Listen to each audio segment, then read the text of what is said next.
Hindu traditions, or sampradayas, that existed in 56 Hindu nations, 200 Hindu kingdoms, 1,700 Hindu provinces that covered more than 6 million kilometers square of Asia. The Supreme Pontiff of Hinduism, SPH, Bhagavan Sri Nithyananda Paramashivoham, is the reviver of KAILASA, this ancient, enlightened Hindu civilizational nation. KAILASA is an unbroken cultural, religious, historical, civilizational, and sovereign continuation and revival of multiple of these historical Hindu sovereign states and Hindu ecclesiastical entities. The unbroken continuity of these ancient Hindu nations through KAILASA results in the legal recognition of KAILASA as per the international customary law, particularly the doctrine of continuity. The international law, the doctrine of continuity, implies that upheavals and revolutions within a country, changes in government, territorial adjustments, measures taken during military occupation, or other internal transformations do not negate the existence of the country, do not affect the legal personality and international obligations of the country or state. The Vienna Convention on Succession of States in Respect of Treaties, 1978, addresses these principles of the doctrine of continuity as it outlines international law during situation of state succession or continuation. International law recognizes a state's legal personality by recognizing its identity. This perspective extends even during the period when the given state or country is annexed or occupied by a foreign power. Even in such cases, the legal personality of the state is considered to persist, enabling its subsequent re-establishment. Historical examples dating back to the 18th century include cases like Portugal and Genoa that were re-established after the Vienna Congress of 1815. More recent examples include countries such as Poland, Ethiopia, Czechoslovakia, Albania, and Austria that were re-established after World War II. Even when a nation is deprived of its territory, the nation continues to exist. Its sovereignty and international legal personality continues to persist. The Dalai Lama, as the spiritual and temporal leader of Tibet, exemplifies this principle. In 1959, the Dalai Lama was exiled and forced to flee. Despite the challenges faced, the Dalai Lama continues to advocate for the preservation of Tibetan culture and garners worldwide support for Tibetan autonomy on the global stage. Similarly, from 1309 to 1376, the Pope of Catholicism had been in exile in Avignon. Despite this, he was recognized as the head of state as well as head of the church and given full privileges of the position after their return to Rome. Even in 1861, much of the papal territories had been lost, leaving the Pope with no sovereign territory other than the papal residence and related buildings. Yet his temporal powers were still acknowledged. He was recognized as a head of state, and later, the Lateran Treaty of 1929 formally re-established papal sovereignty over the Vatican City. The Sovereign Order of Malta further exemplifies this principle, retaining international recognition as a sovereign entity despite the permanent loss of their territory upon Napoleon's invasion in June 1798. Despite such permanent loss of territory, the sovereignty and the international legal personality of the Sovereign Order of Malta continue to persist. Much later in 1894, the order settled in Rome and acquired two properties, the Magistral Palace and the Magistral Villa that received extraterritorial status. Today, the order maintains diplomatic relations with 112 countries, issues its own diplomatic passports, currency, stamps, and vehicle registration plates, and has been granted observer status in the United Nations. All these examples of state re-establishment illustrate the principle of continuity of states, as per international law, that a state's legal personality persists over time. A nation continues to exist even after a complete loss of territory. A far more striking example is of the oceanic countries, which are under the threat of their entire nation being drowned and submerged due to rising sea levels owing to global warming. In response to such existential threat of climate change, Pacific Island nations, including Tuvalu, have enacted constitutional amendments and made international declarations affirming that their nation and their sovereign rights will continue to persist, despite their entire territory being lost to the sea. This proactive stance is highlighted in the Constitution of Tuvalu Act 2023 and the Pacific Islands Forum Declaration of 2021. The Supreme Pontiff of Hinduism, Bhagavan Sri Nithyananda Paramashivoham. Through the line of succession is the present 203rd Emperor of the Hindu sovereign kingdom of Surangi Samrajya. He was crowned on the 31st of December 2004 at the age of 26. Thus, by very same principles of the doctrine of continuity, through which the international legal personality of Portugal, Genoa, Poland, Ethiopia, Czechoslovakia, Albania, Austria, Vatican, Tibet, Sovereign Order of Malta, and several other nations has been recognized despite having undergone a period of exile, annexation, occupation by a foreign power, or despite loss of territory. The SPH Nithyananda Paramashivoham, through well-established legal and historical facts about the Hindu sovereign state of the Surangi Samrajyam, derives all sovereign rights and powers of the royal lineage of the Surangi Samrajyam as its 203rd sovereign emperor, from his inheritance and continuation of the unbroken succession of the kingdom of Surya Vamsa Surangi Samrajyam Sarvanapitha. Surya Vamsa Surangi Samrajyam, through unification with 20 other sovereign Hindu states and sovereign ecclesiastical, historical entities, became part of the United States of KAILASA, which thus became a sovereign, independent juridical state, with the SPH Nithyananda Paramashivoham as the sovereign. Just as how the oceanic nations like Tuvalu have safeguarded their sovereignty from the existential threat of total submersion by amending their constitution and asserting that their sovereignty will persist regardless of the loss of their territory, KAILASA, which is a sovereign continuation of 21 sovereign Hindu states and sovereign ecclesiastical historical entities, is also reviving and continuing the Kumari Kandam Hindu nations that got submerged. As per the doctrine of continuity, these facts imply that the Kailasa's statehood is recognized by international law and manifests as a natural outcome of well-established historical legal facts. Share your time, talent, and treasure. Become part of Kailasa. Sign up as an eCitizen https://kailasa.ecitizen.info.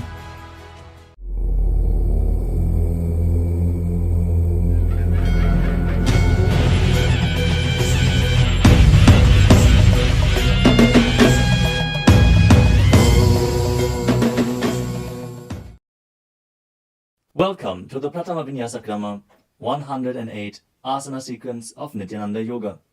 Before we start the yoga session, we request all the male bodies to please remove your upper cloth, for yoga is a ritual, and male bodies remove the upper cloth for any Hindu ritual. All the female bodies, please tie up your hair, and we request all the participants to please wear a black dress, apply vibhuti on your forehead. If you are a male body, apply it on the 16 places over your body. Apply kumkum and any aushadha from the Supreme Pontiff of Hinduism you have available. Wear your Rudraksha mala, the Abharanam, to intensify the energy which you can hold throughout the yoga practice. Also, make sure to keep a Shri Yantra, which is a sacred mandala, in your room where you practice the yoga. If you don't have a Shri Yantra available, don't worry, we are projecting it in the background of our acharyas. Now settle down on your yoga mat and get ready for the ritual of yoga. Sit straight with your head, neck and spine in a straight line. Join your hands in Namaskara Mudra in front of your heart center. Close your eyes. Visualize Swamiji in your inner space as we chant the Sadguru Vandanam. Nithyanandam Paramasukadam Kevalam Jnanamurtim Dvandvatitam Gaganasadrasham Tattvamasyaadilaksham Ekam Nityam Vimalamachalam Sarvadhi Sakshibhutam Bhavatitam Trigunarahitam Sadgurum Tam Namami. Next, we are going to chant the Shiva Mula mantra. Om Ham Haum Shivaya Namaha 11 times. Please follow along internally. Om Ham Haum Shivaya Namaha. Om Ham Haum Shivaya Namaha. Om Ham Haum Shivaya Namaha. Om Ham Haum Shivaya Namaha. Om Ham Haum Shivaya Namaha. Om Ham Haum Shivaya Namaha. Om Ham Haum Shivaya Namaha. Om Ham Haum Shivaya Namaha. Om Ham Haum Shivaya Namaha. Om Ham Haum Shivaya Namaha. Om Ham Haum Shivaya Namaha. We will be performing the Tadvachamanam, the ritualistic cleansing.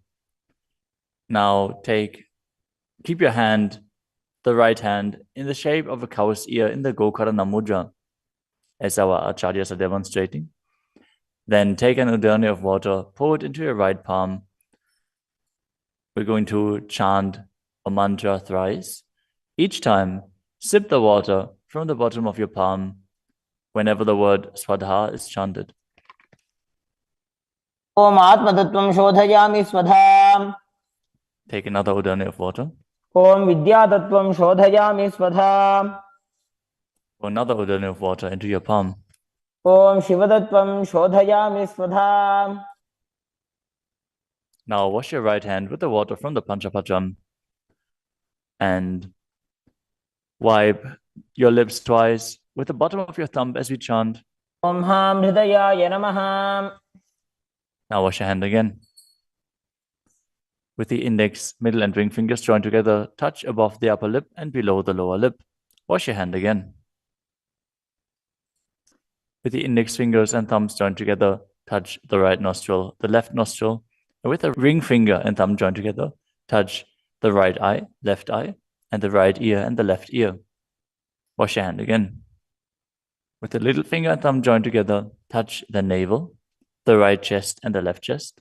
And with all fingertips joined together, touch on top of the head, the right shoulder, left shoulder, and your heart center. Now wash your hand again. As you clasp the right hand over top of the left, place both hands on the right thigh. Set the sankalpa, the conscious resolution, what it is that you want to manifest today in today's Nithyananda Yoga session as we chant the sankalpa mantra. Om Mamopatta Samasta Duridakshayadvara Bhagavat Shri Nithyananda Paramashiva Prityartham Shri Nithyanandeshwari Paramashiva Shakti Sameta Shri Nithyanandeshwara Paramashiva Prityartham Cha Adya Purvokta Evam Guna Visheshena Vishishtayam Asyam Shubhadito Purana Arogya Yukta Dridagatra Yogika Sharira Siddhyartham Paramashiva Shakti Avishkaranartham Nithyananda Yogabhyasam Karishye. Now wash your hand once more as we chant. Om Apaupasprisya. Keep your Panchapacham and udani out of harm's way as we are getting ready to start the yoga. Now sit in a comfortable cross-legged position with your head, neck, and spine in a straight line. Bring the index fingers and thumbs joined together on top of the knees in Bindu Mudra. Engage the three bandhas, the energy locks, which are contracting the perineal region and pulling it in and up. The Uddiyana Bandha, the stomach lock, contracting your stomach muscles and pulling your stomach in and up towards your spine. And the Jalandhara Bandha, the throat lock, tucking your chin to the chest and internally contracting your throat muscles. Together they form Mahamudra Bandha, which is a great secret of the yogic practice and will enhance your yoga practice manifold. Next up is the visualization.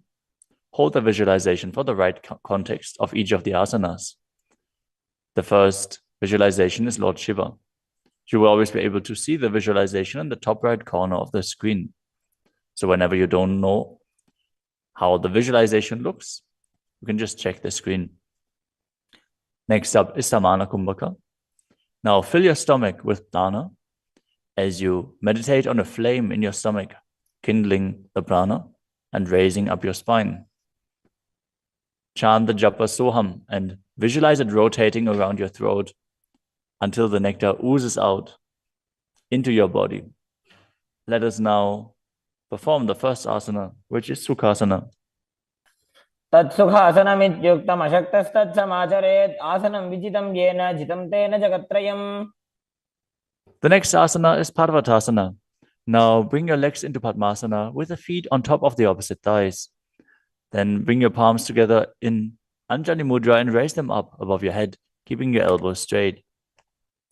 Engage all three bandhas, Mahamudra Bandha, as you visualize yourself as Mount Kailash. अथ वक्षे महादेव पर्वतासन मंगलम. The next asana is Halipavasana. Now bring the soles of your feet together in front of your body and hold the left hand by the right behind your back.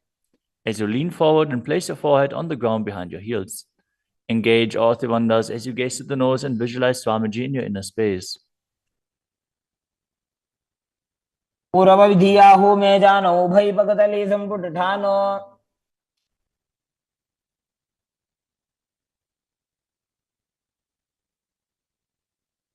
The next asana is Nagi Pavasana. Now keep the soles of your feet together and stretch your hands out in front of the feet, cupping your palms, placing them down on the ground as you place your forehead on the ground behind your heels. Engage all Trivandhas and gaze to the tip of your nose, visualizing yourself as a snake. पूर्व विधि परियागा ने नीचौ हो वे कहूँ नि फनास्यो लगाई.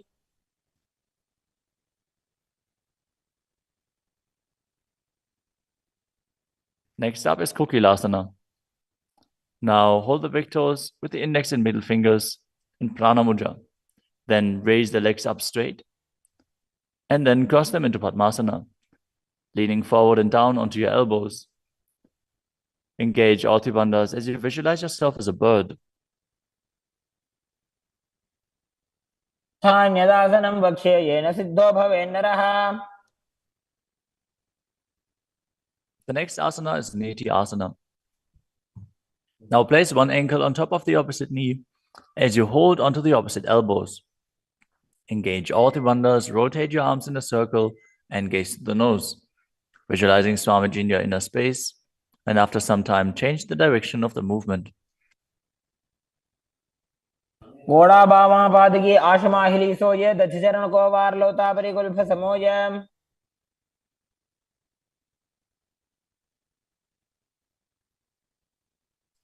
The next asana is Gajasana. Now press your hands onto the ground, lifting your hips up high. Lower your head, then your chest, scooping the body forward and down again and again as you visualize yourself as an elephant. And perform Uddiyana Bandha, the stomach lock, and Mula Bandha, the root lock, as you do so. निब्जम्बादाग्रे भूमौ कृत्वा लम्बी भूया मस्तकाग्रे निधाय.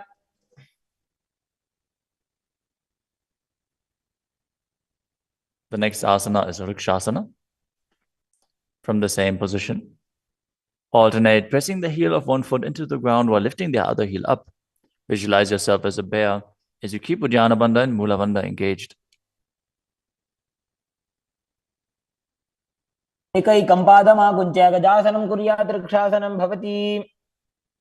The next asana is Vaishyasana. Now stand tall on the mat with the tips of the on the tips of the big toes, with all other toes raised off the ground. As you keep your head, neck, and spine in a straight line and bring your index, middle, and ring fingers to the heart center in Hridaya Mudra. Visualize Swamiji in your inner space and perform Uddiyana Bandha and Mula Bandha. केशेन पादयुगलं बद्ध्वा तिष्ठेत अधोमुखः.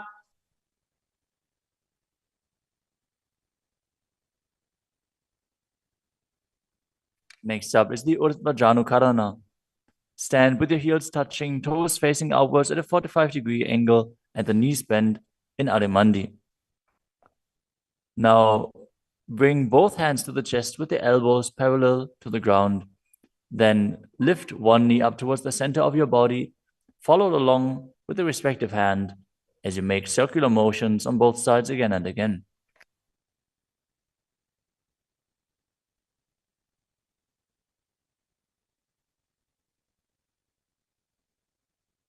The next asana is Balalingasana. Now interlace your fingers from the outside in Sarvashankari Mudra and hold on to one knee, pulling it up towards your chest. Keep your head, neck, and spine in a straight line and visualize yourself holding a baby as you engage all three bandhas, Mahamudra Bandha.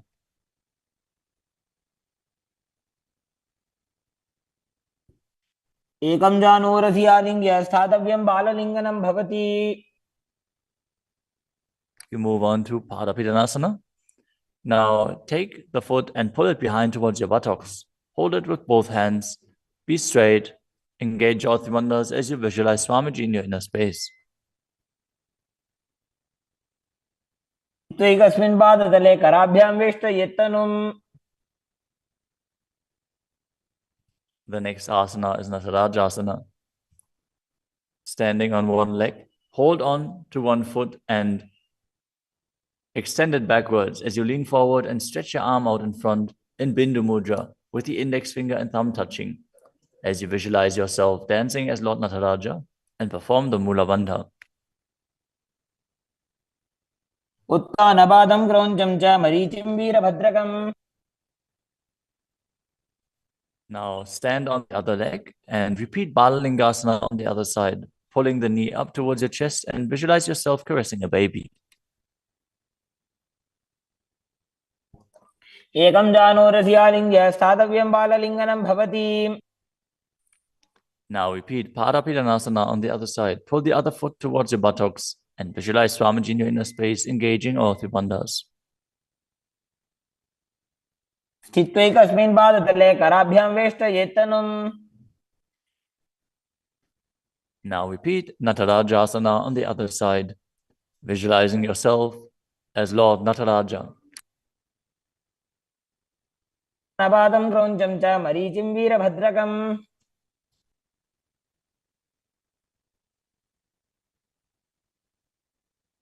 Next up is the Ardha Rechita Karana. From Adimandi position, bring the right foot behind the other with the toes down and the heel up. Keep the left hand at the chest and swing the right arm back and forth, gracefully moving the fingers one by one. Now keep the right hand over top of the nose, uncross your ankles and repeat the movement on the other side.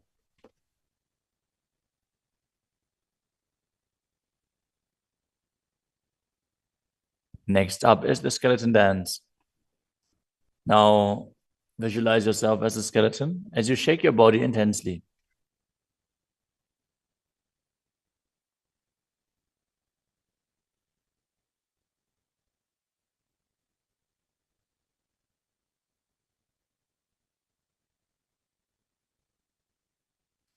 We move on to Katichina Karana. From Adimandi, with the heels together, toes pointing outwards and the knees bent, bring your hands above your head with the arms crossed, palms facing backwards. Now open your hips to one side and open the arms along above your head. Return to the center and repeat the movement on both sides again and again.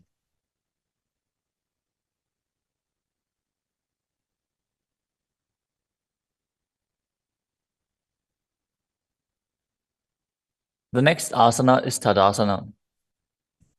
Now stand tall on the tips of the big toes as you raise your hands up above your head, beside your ears. Engage all three bandhas. Visualize yourself as a palm tree as you internally chant the new japa Shivoham. महामुद्राबद्ध कोनो ताड़ासन विभेदकान्. Next up is Uttanasana. From a standing position, lean forward and down, bringing your hands flat to the ground. Take precaution in the case that you are a pregnant woman. For pregnant women, shouldn't perform any of the forward bends. Now engage all three bandhas and bring your forehead towards the knees as you visualize Swamiji in your inner space.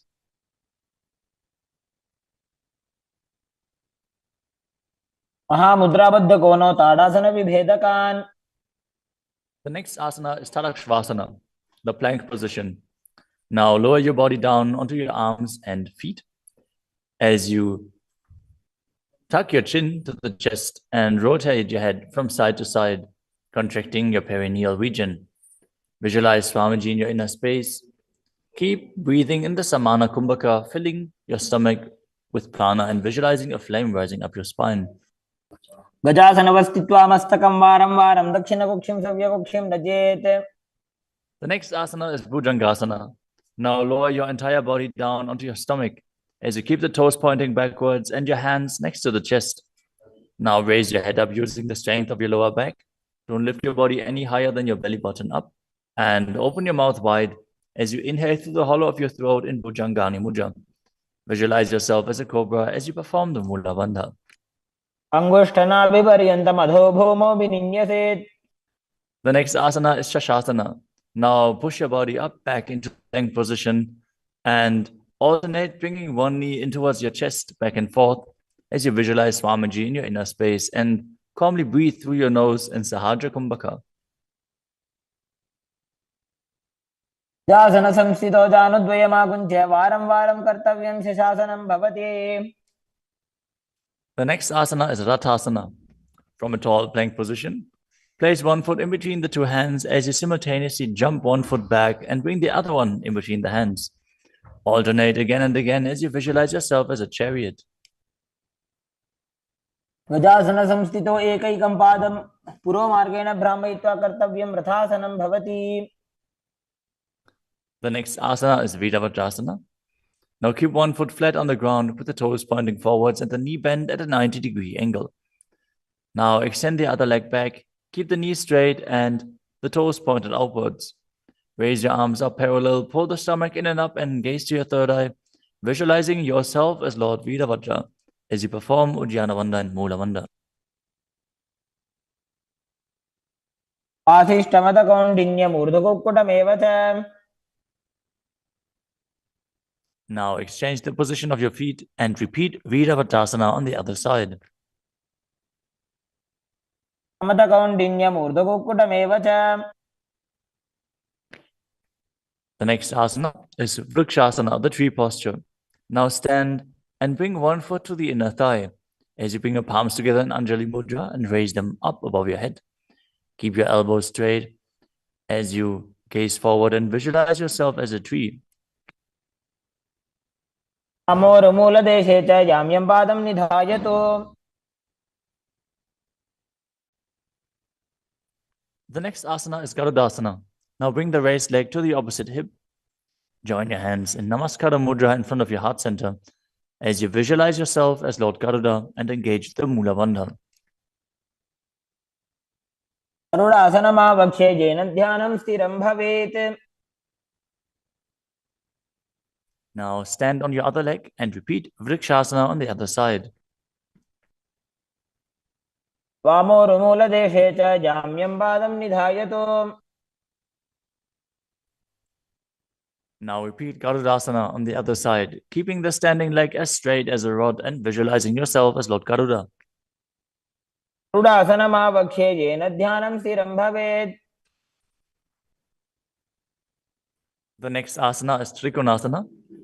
Now stand and step one leg forward and the other one far back, keeping the front toes pointing forwards and the back toes facing sideways. Now bring your hands parallel to the ground and lean forward and down as you keep one hand down and the other one raised up. Gaze upwards, visualizing yourself as a triangle as you perform the Mula Bandha. उत्तानपादं क्रौञ्चं च मरीचिं वीरभद्रकम्. Exchange the position of your feet. Step the other leg forward as you repeat Trikonasana on the other side. उत्तानपादं क्रौञ्चं च मरीचिं वीरभद्रकम्. Next up is the Nikutaka Karana. From Adimandi position, heels touching, toes pointing outwards and the knees bent, raise one heel off the ground and bring your hands in front of the heart center with the palms facing each other. Now stump the rest heel to the ground, raise the other heel up and exchange the position of your hands again and again.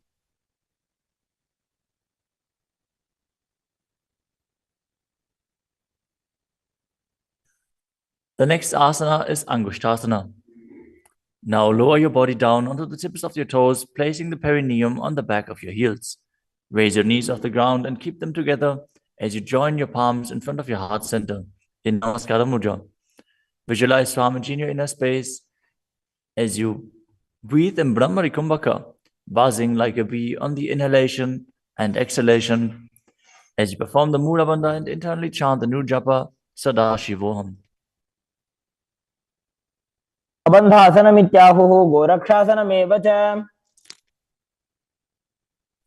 The next asana is Saurasana.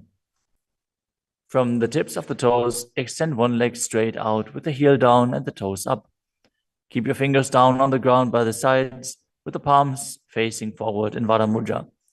Visualize Swamiji in your inner space as you perform the Mula Bandha. प्रसार्य एकं पादतलं संस्थाप्य त्वेकपादकम्. The next asana is Vidunanasana. Now, from Saurasana, lean forward and hold on to the big toe in Prana Mudra. As you hold the back heel with the other hand, balance. Visualize Swamiji in your inner space and perform the Mula Bandha. गुल्फस्थितो पादमेकं प्रसार्य तत्पादाग्रं संस्पृश्य तत्करेण. Now exchange the position of your feet. Stretch the other leg forward as you repeat Saurasana on the other side. प्रसार्य एकं पादतलं संस्थाप्य त्वेकपादकम्. Now again, lean forward and down, holding on to the front foot and the back heel. Repeating Vidunanasana on the other side. स्थितो पादमेकं प्रसार्य तत्पादाग्रं संस्पृश्य तत्करेण. The next asana is Brahmajarankushasana. As you keep the toes on the ground and the perineum placed on top of the heels, which are raised off the ground, keep a gap between your legs and place the back of your hands on top of the respective knees. Contract the perineal region and tuck your chin to the chest as you gaze in between the two hands in Shambhavi Mudra, with eyes opened wide, unblinking, actually gazing within. As you visualize Swamiji within and perform the Jalandhara Bandha and Mula Bandha. दो भणा पानी होय वैसे एड़ी mail रुकदानी वैसे. The next asana is Kapilasana. Now drop your knees to the ground with the toes tucked behind, sitting your perineum on the heels. As you keep your hands on top of the respective thighs and pull your stomach in and up, contract the perineal region, gaze to the tip of the nose and visualize yourself as Sage Kapila Muni. उभय पगदली समटारावे तिनकी Mahuli core मिलावे.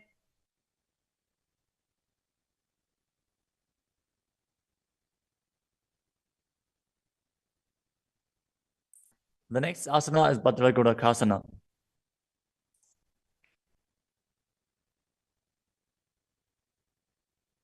Maintain the same position as you shift your gaze up to the third eye.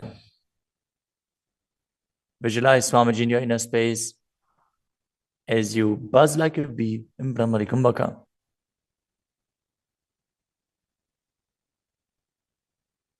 दो भूपगदली संपुट करे कोरवारली भूपरि धरे.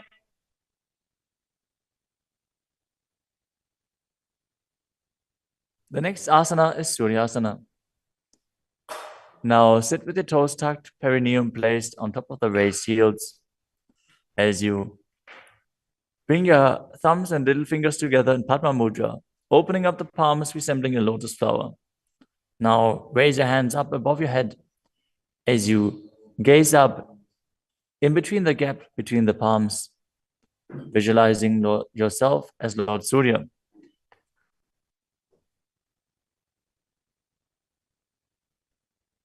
एड़ी दो गुदातरी आने फना पानी बैठक अब निठाने. The next asana is Mandukasana. Now sit with the toes flat, perineum on the heels. As you keep your hands on top of the knees, lift the tongue up against the roof of your mouth. As you catch the nectar of immortality dripping from the Sahasrara chakra with your frog tongue. As you visualize yourself as a frog in Manduki Mudra. Gaze to your third eye, breathe calmly through your nose in Sahaja Kumbhaka as you perform the Mula Bandha. पादतलो पृष्ठदेशे अंगुष्ठे द्वे च संस्पृशेत्.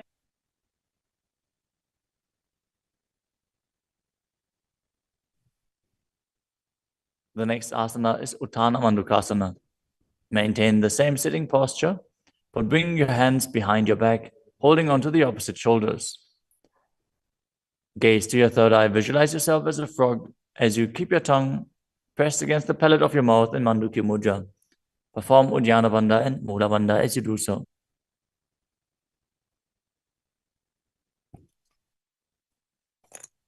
मण्डूकासनमध्यस्थं कुर्पराभ्यां धृतं शिरः. The next asana is Simhasana.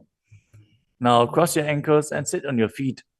As you keep the knees wide, fingers spread on top of the knees. Open your mouth wide, stick out your tongue, and exhale forcefully. As you gaze at the tip of your nose and visualize yourself as a lion.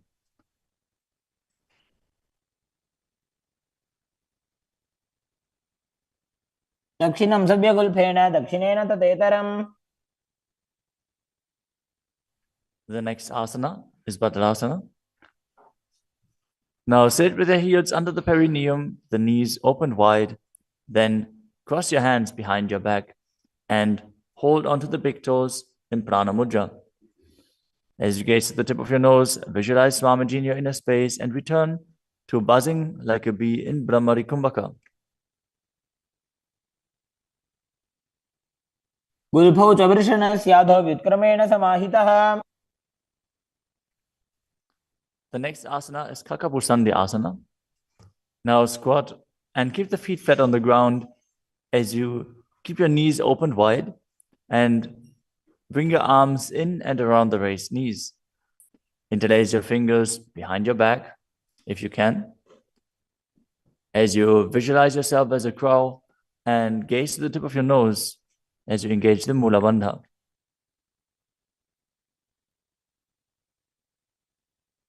प्रथमे वेशक उपदठाने दो वोहा तपगमी च आने. The next asana is Kanipavasana. Now keep the palms on the floor, shoulder width apart. Bring your knees onto the back of your arms towards your armpits.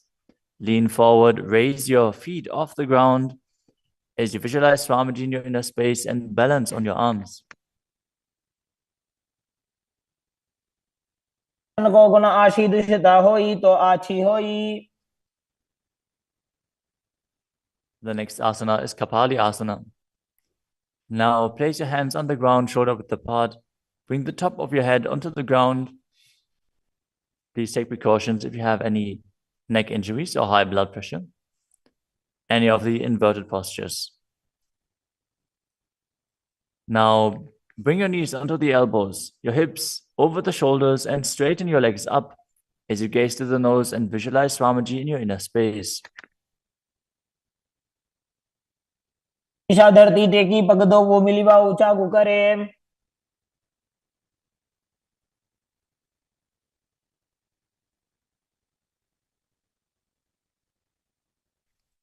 The next asana is Parshvamayurasana. Now squat on the toes with the legs together, twist your body and place both hands to the side as you align your elbows with the knee and hip and lean onto your arms, balance, extending your legs to the side. Gaze to your third eye as you visualize yourself as a peacock and exhale fully in Rechaka Kumbhaka as you hold your breath in the exhaled state. Perform the Mula Bandha as you do so. मयूरं दंडवत् कुर्यान् मायूरं दंडनामकम्. Now twist your body in the other direction and repeat Parshvamayurasana on the other side. मयूरं दंडवत् कुर्यान् मायूरं दंडनामकम्. The next asana is Bhairaganathasana. Now place both hands on the ground, shoulder width apart. Stretch your legs back straight into Tadakshvasana, the plank position. As you step one foot outside the respective shoulder and bring it in between the two hands. Gaze to your third eye. Visualize yourself as Lord Kala Bhairava. As you breathe in your Rechaka Kumbhaka and perform the Mula Bandha. आसन की गुण पीती जागी. Now step the front foot back and step the other foot outside the shoulder in between the hands. Gaze to your third eye in Shambhavi Mudra with the eyes open wide, unblinking, as you visualize yourself as Lord Kala Bhairava.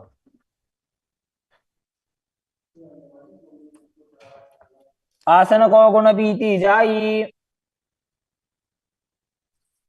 The next asana is Unmukha Pitasana. From Tadakshvasana, the plank position, bring your forearms down on the ground as you walk your feet forward, raising your hips, Lift your chest and head up and gaze to your third eye, visualizing Swamiji in your inner space.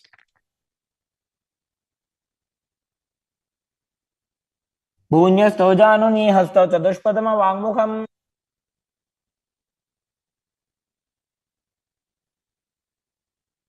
The next asana is Vashishthasana. From Tadakshvasana, rotate your body onto one hand and raise the opposite hand up. Keep the balancing hand directly beneath your shoulder as you raise your hips and gaze up towards the sky, visualizing yourself as Sage Vashishta as you perform the Mula Bandha. ऊर्ध्वकुक्कुटवासिष्ठ मरीचिहलमत्स्यकम्. Now twist your body in the other direction. Balance on the other hand as you repeat Vashishthasana.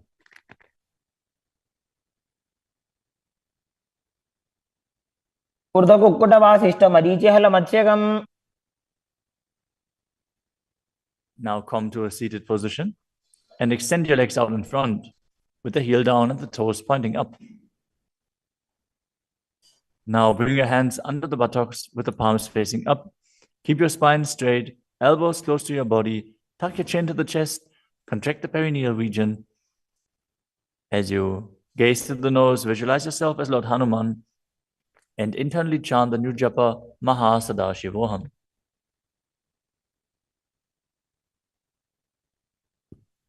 दो Booker की उभय हथेली कोरवारली मैले भेली.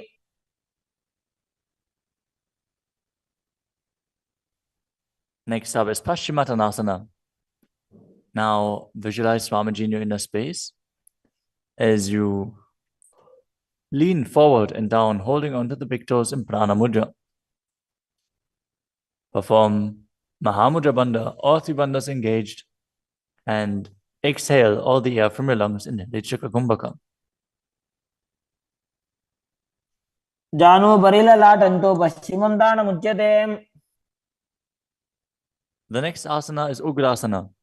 With your legs straight, interlace your fingers behind your neck. Lean your chest forward and down, bringing your head to the knees by the strength of your core. Engage all three bandhas as you visualize Kali in your inner space. शुभानिभ्यां दृढं धृत्वा जानुपरि शिरोन्यसेत्.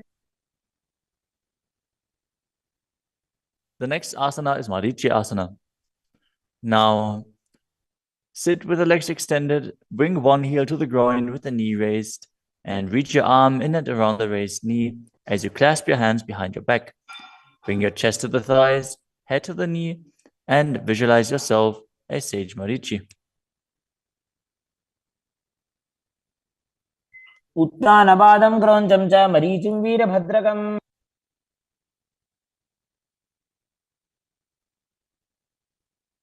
Now drop the knee down to the ground and lean forward, holding onto the front foot with both hands. As you exhale all the air from your lungs, gaze to the nose, visualize Swamiji, and perform Mahamudra Bandha in Mahamudrasana. मुद्रां प्रवक्ष्यामि तन्त्रेऽस्मिन् मम वल्लभे. Now extend the other leg out. Bring the other heel towards the perineum with the knee raised. As you lean forward and interlace your fingers behind your back in Marichi Asana on the other side. उत्तानपादं क्रौञ्चं च मरीचिं वीरभद्रकम्. Now drop the knee down, lean forward, hold onto the foot, engage all three bandhas, repeating Mahamudrasana on the other side.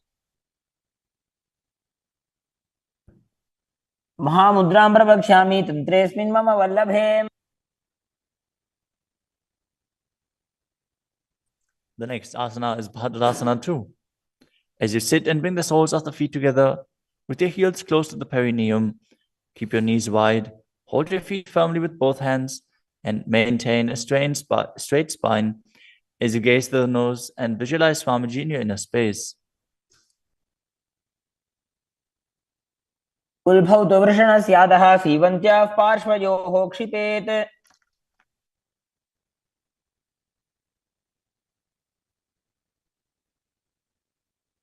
The next asana is Gvali Pavasana. From Bhadrasana, extend your feet away from your body. Keep the toes together, heels apart, knees wide open. As you place your hands on the respective knees, tuck your chin to the chest and gaze to the nose. Visualize Swamiji in your inner space. Perform the Jalandhara Bandha and Mula Bandha. पूर्व चरपट चौक कखियो सोजी वाही विधियो की जे सोई. The next asana is Joni Asana. Now sit, keep the soles of the feet together and the heels close to your perineum as you visualize the Yoni Mandala, which is projected on the screen. Now hold the soles of the feet as you lean forward and down and bring the forehead to the feet as you gaze to the nose and perform the Mula Bandha. दो बगदली संपुट करे एड़ी मेड़ के ढिंग धरे.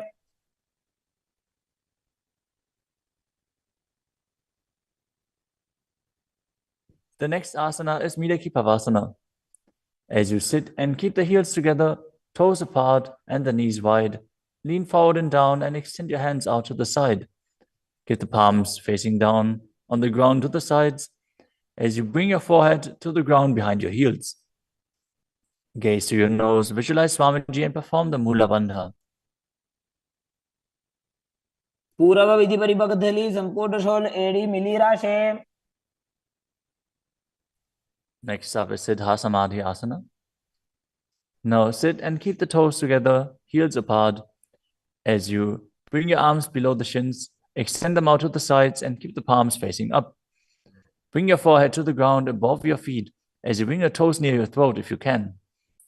Gaze to the tip of your nose, visualize Lord Surya in your inner space and perform the Mula Bandha. दो बगदली संपुट करे शोले मेड़ आगा में धरे. Next up is Chinaki Pavasana. Now sit and keep the heels together, toes apart, as you hold the feet and open them up like a book, bringing the backs of your hands onto the ground and the elbows pressing down on the thighs.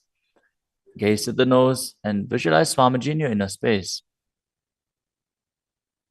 दो बगांगी एड़ी धरती मगिवा मेड़ लगावे. The next asana is Chadapata Chukasana. Sit and bring the soles of the feet together with the heels at your perineum. Open the knees and place your hands on top of the knees as you gently press them down. Pull your stomach in and up, gaze to your third eye as you visualize Swamiji in your inner space. दो बगदली संपुट धारे आगा नेक रजार पसारे.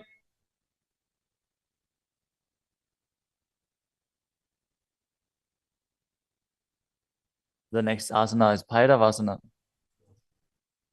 Now sit and bring the soles of the feet together with your knees open wide.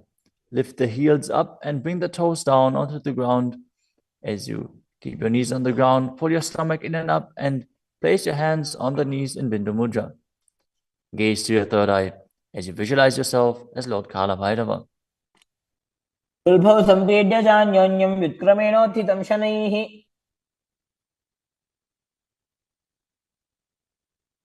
The next asana is Samanasana. Now sit with one heel at the perineum. Lift and hold the other foot, pulling the sole of the foot to your chest. Gaze to your third eye as you perform the Mula Bandha and visualize Swamiji in your inner space. समान आसनमावक्षे सिद्धमन्त्रादि साधनात्.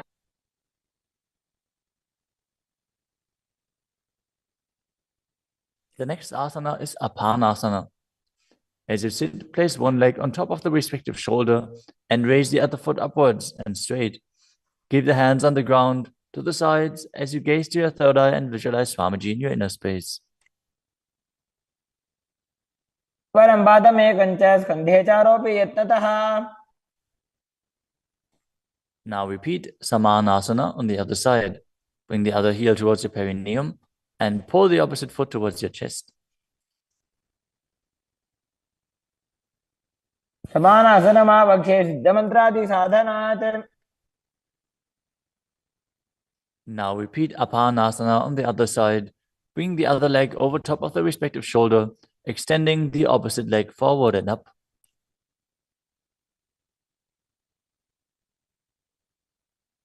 परं पादमेकञ्च स्कन्धे चारोऽपि यत्नतः.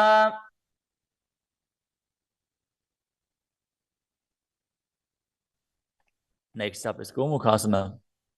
Now sit and cross one leg over the other, aligning the knees at the center of your body with the feet by the opposite hips.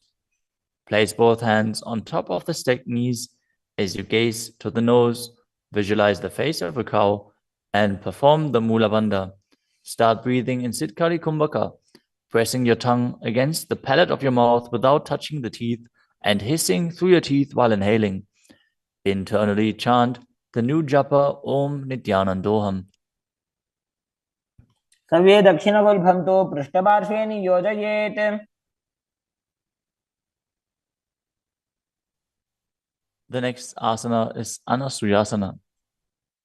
Now maintain the same posture. Hold on to the big toes of the feet in Prana Mudra as you gaze to the tip of your nose and visualize yourself as Rishika Anasuya.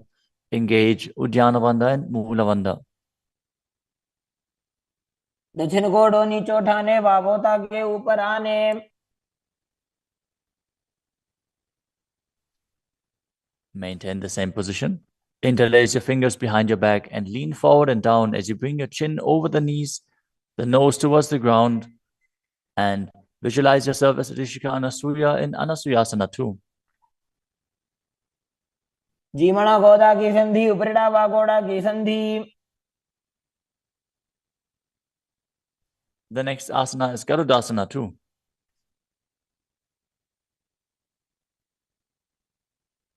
Now sit on the ground with one heel pressed against the perineum. As you keep the opposite foot flat on the ground with the knee raised to your chest. Keep the hands on the respective knee.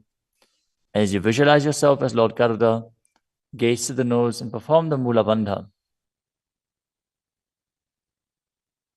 दावो बगमोडी AD माहिलो Gulf मूलद्वार नीचे दे.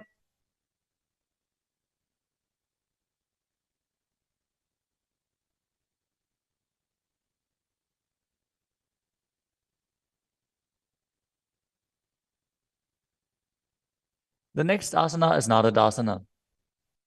Now, sit and place your perineum on top of one heel as you interlace your fingers behind your neck and twist your elbows outside of the raised knee. Gaze to your third eye and visualize yourself as Sejnadada as you perform the Mula Bandha. पिष्टि जवाम पगदली केरी, भूपरिता हिल लगा बेफेरी. Next up is Matsya Pitakasana. Now place one foot on top of the opposite thigh. Wrap the respective arm around the knee, holding onto the opposite shin as you hold the big toes with the other hand in Prana Mudra. Visualize yourself as Matsya, the fish avatar of Lord Vishnu, as you perform the Mula Bandha. नवामांगुष्टन्तो गृहीतं मत्स्य पीठकम्.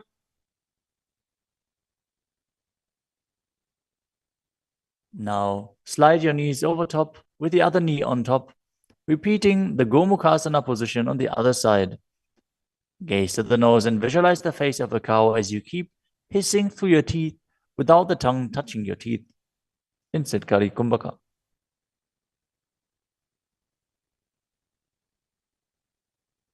सर्वे दक्षिणगुल्फं तु पृष्ठपार्श्वे नियोजयेत्.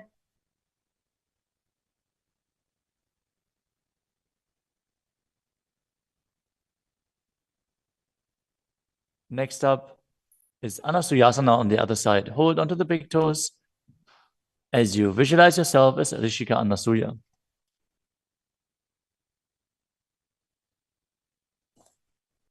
दक्षिण कोडो नीचे उठाने, वावोता के ऊपर आने.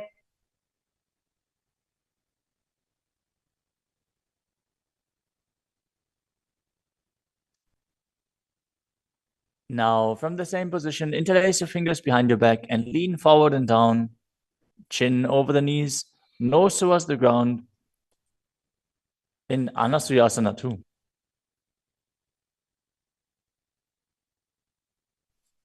जीमणा गोदा की संधि, उपरिड़ा वागोड़ा की संधि.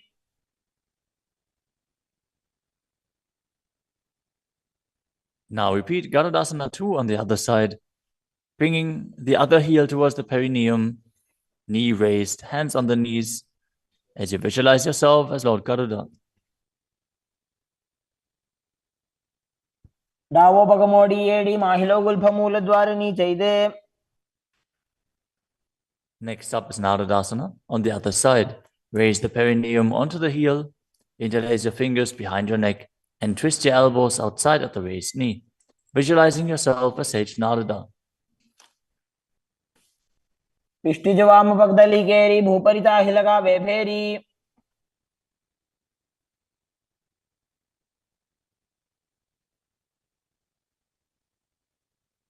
Next up is Matsya Pitakasana on the other side. Now place the other foot on top of the opposite thigh. Hold on to the shin and the big toe of that foot as you visualize Matsya, the fish avatar of Vishnu. वामेन वामांगुष्टन्तो गृहीतं मत्स्यपीठकम्. Next up is Matsindrasana. Now place one foot on top of the opposite thighs as you place the opposite foot on the ground, flat. Twist and bring the elbow outside of the raised knee. Keep your raised arm by the neck. Turn your head back and gaze to your third eye, visualizing Matsyendranath, the great sage and master of Hatha Yoga. उदरं पश्चिमाभासं कृत्वा तिष्ठति यत्नतः.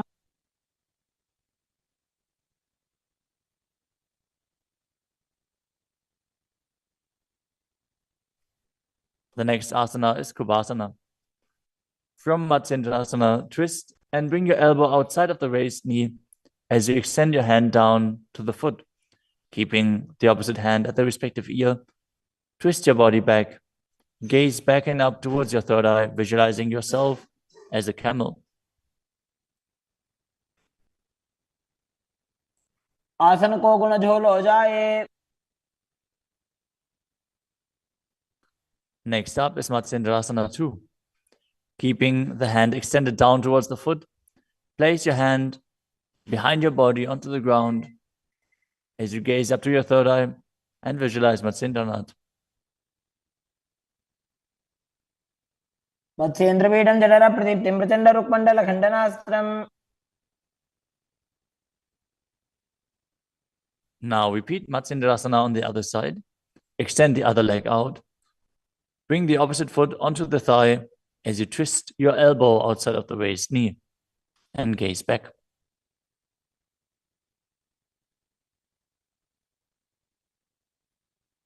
उदरं पश्चिमाभासं कृत्वा तिष्ठति यत्नतः.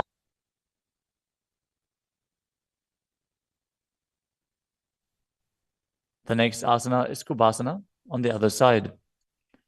Now hold on to the front big toe and Prana Mudra as you keep the other hand towards the respective ear, gazing back and up towards your third eye and visualizing yourself as a camel.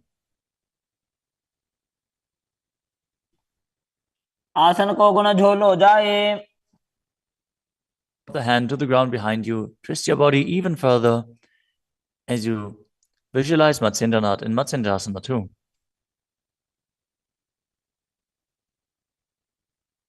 मत्स्येन्द्रपीठं जठर प्रदीप्तिं Prachanda रुक्मण्डल खण्डनास्त्रम्. The next asana is Padmasana. Now place your feet on top of the opposite thighs as you keep your palms flat on the respective knees. Engage all three bandhas, Mahamudra Bandha, as you gaze to the tip of your nose. Visualize yourself as Lord Shiva.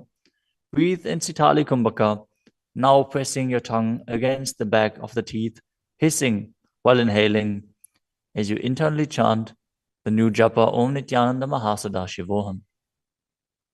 आसनं द्विविधं प्रोक्तं पद्मं वज्रासनं तथा.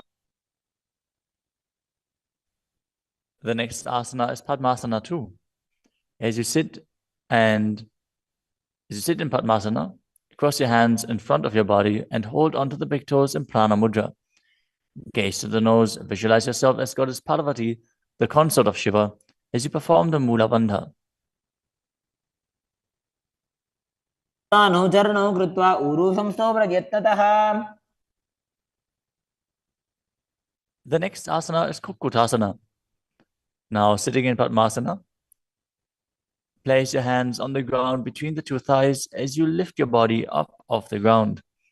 Visualize yourself as a rooster as you breathe calmly into Sahasrara Kumbhaka and perform the Mula Bandha. पद्मासनं सुसंस्थाप्य नान्भोरौरन्तरे करौ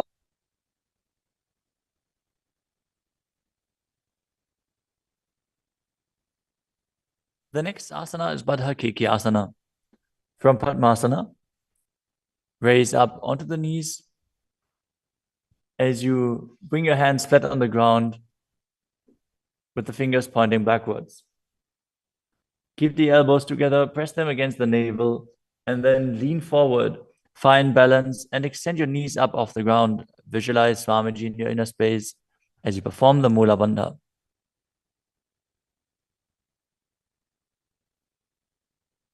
धरामवष्टभ्यकरद्वयेन तत्पूर्वपरि स्थापिता नाभिपार्श्वः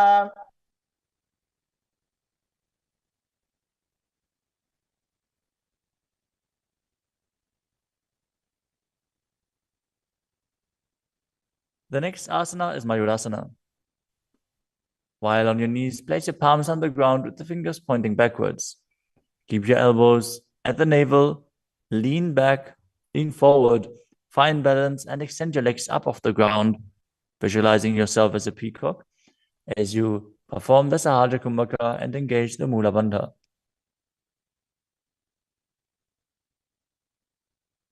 अथ वक्षे Mahadev मयूरासनमुत्तमम्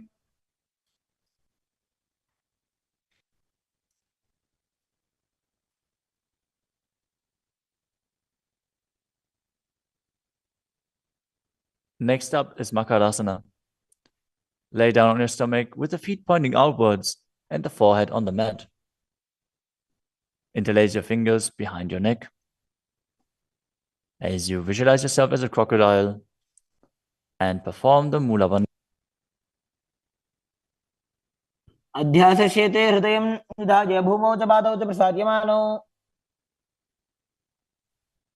As you lay on your stomach, place your hands on the ground beside your chest. Raise your legs up, bring the thighs off the ground, visualizing yourself as a locust. In Shalabhasana. अध्यासश्येते करयुग्मवक्षो भूमिमवष्टभ्यकरयोस्तलाभ्याम् The next asana is Ushtrasana. As you lay on your stomach, bring your hands to the feet. Pull the feet down towards the ground outside of your hips. As you visualize yourself as a camel and perform the Mula Bandha. अध्यासश्येते पदयुग्मव्यस्तं पृष्ठे निधाय विधृतं कराभ्याम्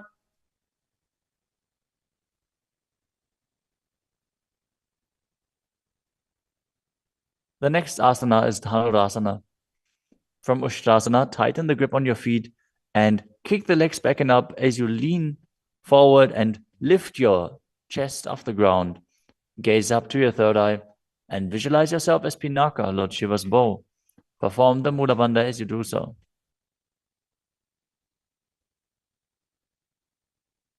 त्रिसार्यपादौ भुविदण्डरूपौ करौ च पृष्ठे धृतपादयुग्मम् The next asana is Bhagasana. Now come to a kneeling position with your feet flat on the ground, sitting in between the two heels. Place your hands on top of the knees. Visualize Swamiji in your inner space. Breathe calmly through your nose in Sahasrara Kumbhaka.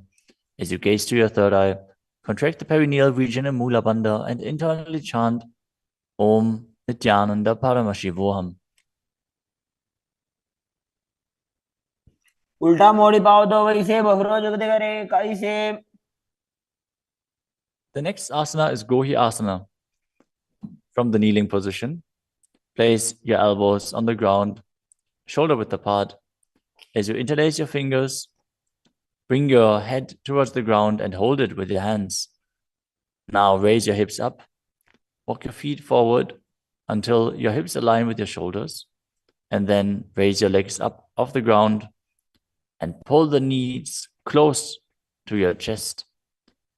Try to touch your chin with the knees as you roll your body up in the inverted posture. Gaze to the nose and visualize Swamiji in your inner space. दो हाथ की कहुनी जोई पुनिह कलाजी जाने दोई. Now, from Gohi Asana, extend your legs up straight into Shirshasana. Gaze to the nose and visualize Swamiji in your inner space as you perform the Mula Bandha. विपरीतं मण्डलं च द्विधैव विदितं हिनः. Gently lower your body down and come to a seated posture. Now sit with your hands behind your calves and stretch your legs up. Bring your forehead to the knees as you come to a vertical position with your legs. Visualize Swamiji in your inner space and perform the Bhastika Kumbhaka, rapidly exhaling from your diaphragm, pushing the air out without inhaling, like the bellows of a blacksmith. We're going to perform Bhastika Kumbhaka for the next few asanas, so keep your core engaged and rapidly breathe through your nose. दो हाथ पग बाहर आने घोड़ा तरे का घसीटा ने. The next asana is Parikhasana. Now sit and extend your legs out and up at a 45-degree angle. Bring your hands behind. Hold the opposite shoulders as you keep the chest upright, legs straight, toes pointed. Gaze to your third eye as you visualize yourself as a mace.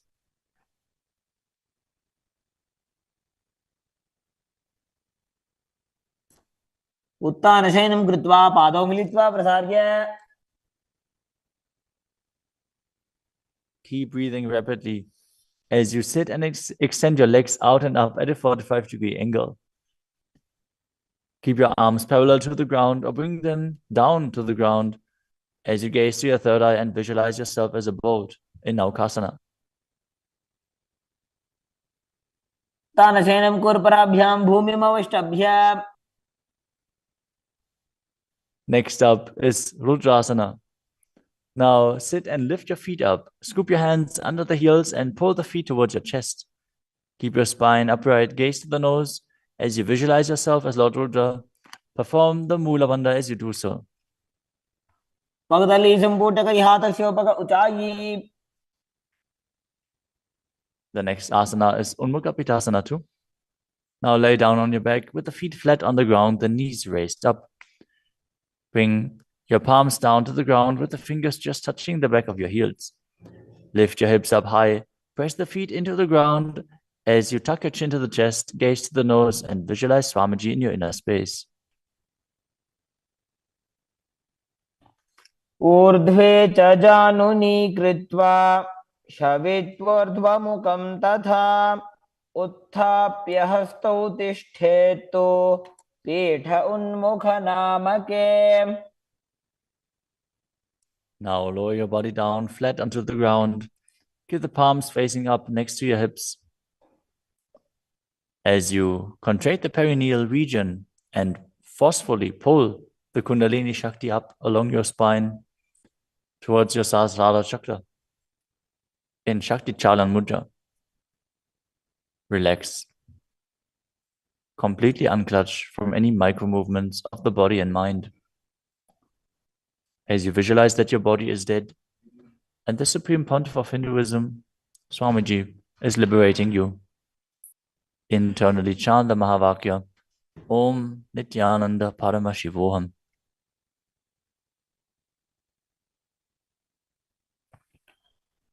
उत्तानं शववद्भूमौ शयनं तोषवासनं शवासनं श्रान्तिहरं चित्तविश्रान्तिकारकम्. ॐ नित्यानन्द परमशिवोऽहम्. ॐ नित्यानन्द परमशिवोऽहम्. ॐ नित्यानन्द परमशिवोऽहम्. ॐ नित्यानन्द परमशिवोऽहम्. ॐ नित्यानन्द परमशिवोऽहम्. ॐ Nityanand Paramashivoham Om Nithyananda Paramashivoham Om Nithyananda Paramashivoham Om Nithyananda Paramashivoham Om Nithyananda Paramashivoham Om Nithyananda Paramashivoham Om Nithyananda Paramashivoham Om Nithyananda Paramashivoham Om Nithyananda Paramashivoham Om Nithyananda Paramashivoham Om Nithyananda Paramashivoham Om Nithyananda Paramashivoham. Now, slowly return to your physical body. Start to wiggle your fingers and toes, your wrists and your ankles, your elbows and your knees. Pull your knees up towards your chest and rock your body from side to side as you return to a comfortable seated position.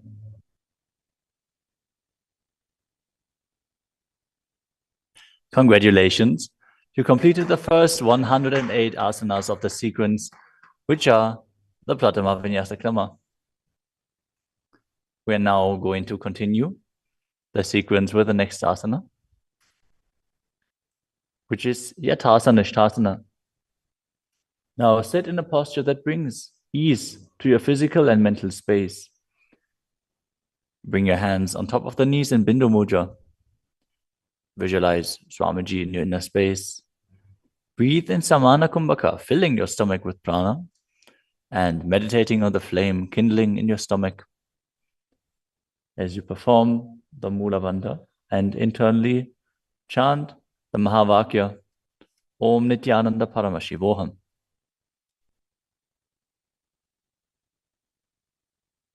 पर्यङ्कं तत्समाख्यातं यथासंस्थं यथा स्थितिः. Next up is Samasana. Now sit in a cross-legged position. Keep your hands on the knees with the thumbs and index fingers touching. Take a long, deep inhalation and hold your breath.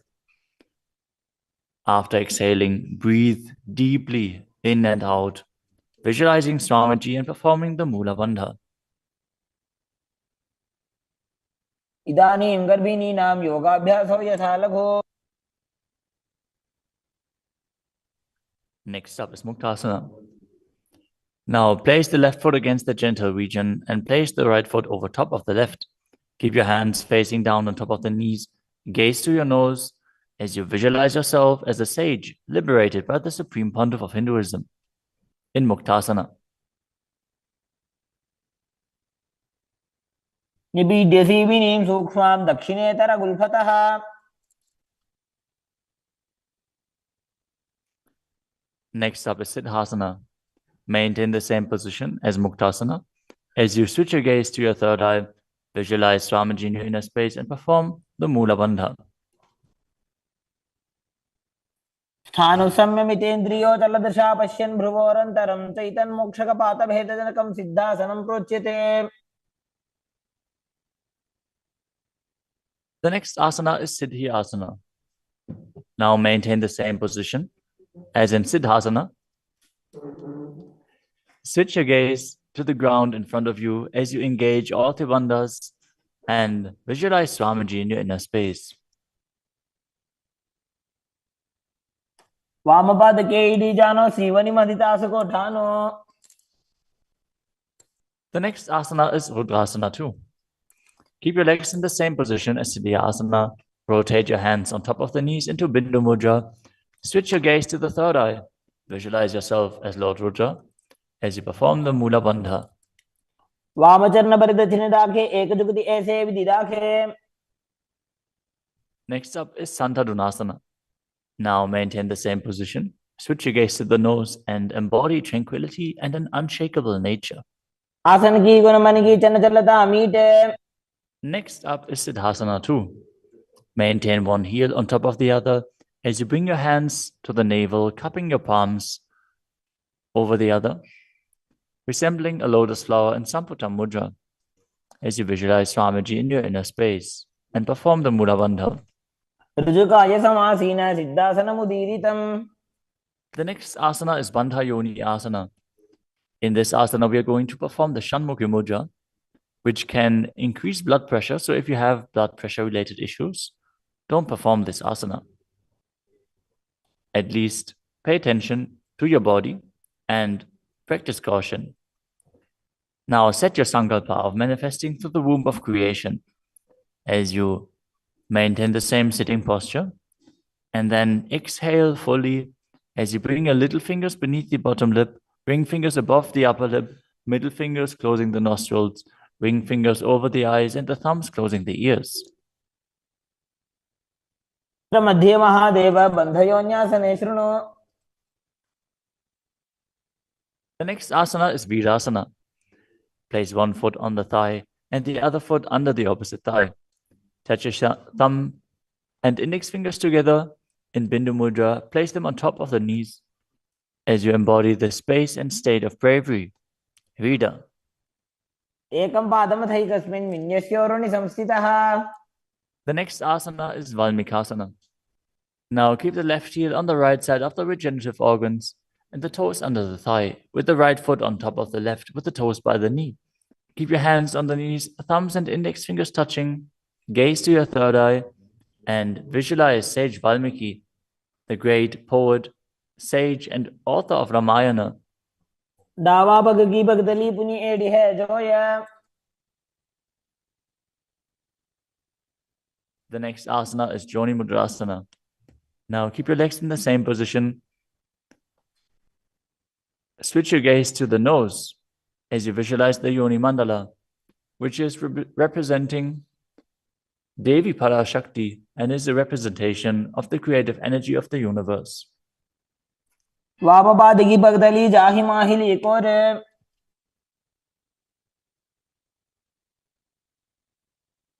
Next up is Yoni Asana. Keep your feet and hands in the same position as you switch your gaze to the third eye and keep visualizing the Yoni Mandala, which is projected on the screen. योन्यासनं पर्वतेन योगं योगफलेनिलम्. The next asana is Bhadrasana 3.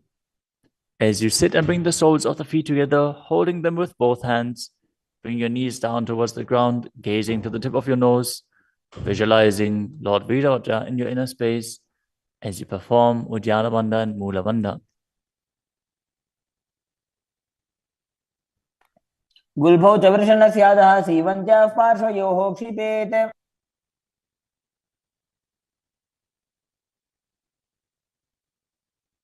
The next asana is Aghorasana. Now keep the soles of the feet together, heels at the perineum. Press your tongue up against the roof of your mouth or even higher, if you can, into the nasal tract in Kechari Mudra. Gaze to your third eye. As you cover your mouth with the right hand, close the left nostril with the index finger. Inhale through the right nostril, close both nostrils, and then hold your breath. After you exhale through the left nostril, repeat on the other side in Abhyantara Kumbhaka. As you gaze to your third eye, visualize yourself as an Aghori.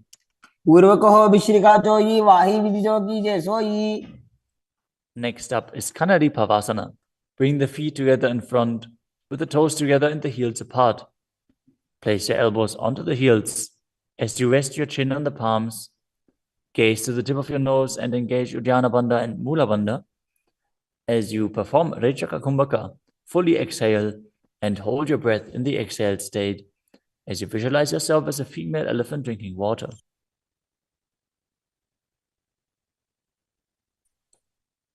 ग्वाली पाव आसन कख्यो है जैसे Yahoo में जाने विधि तैसे।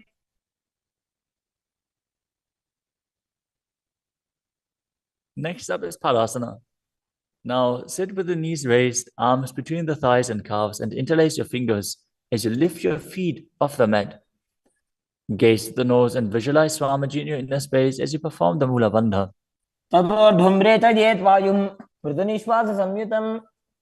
The next asana is Gopi Chandasana. Now interlace your fingers around the feet with the soles together and place the toes at the groove of your throat, the heels on your chest. Tuck your chin onto the hands and gaze to the nose, embodying the state and space of a king as you perform the Mula Bandha. The next asana is Uddarasana.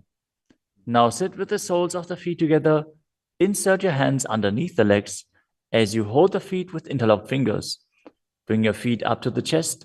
Bring your head down and touch the chin to the soles as you gaze to the tip of the nose and visualize your body free from any defects.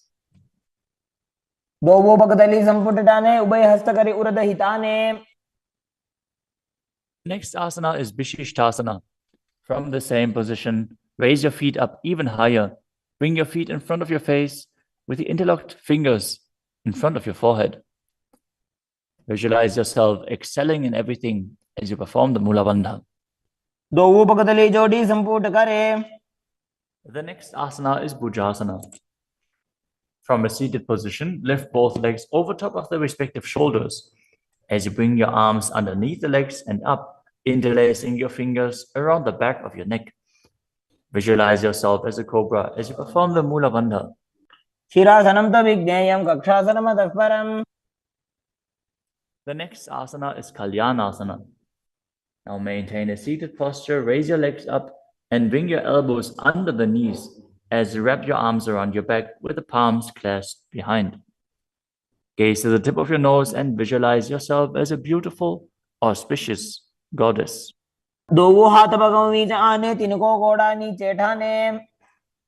The next asana is Sankatasana.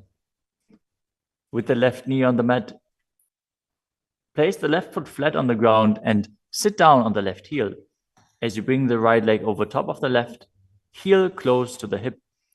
Visualize yourself as a swan as you perform the Ujjayi Pranayama, making an ocean-like sound with your mouth as you perform the Mula Bandha.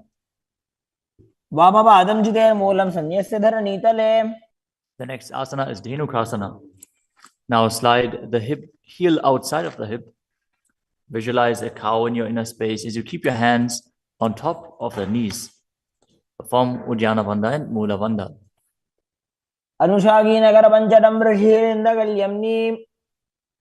The next asana is Machandrasana. Now place the right foot on the left thigh and the left foot on the right knee. Bring the left hand behind your back and hold onto the right thigh. As you place the right hand on the left thigh, twist your body and gaze to your third eye, visualizing Swamiji in your inner space and performing the Mula Bandha.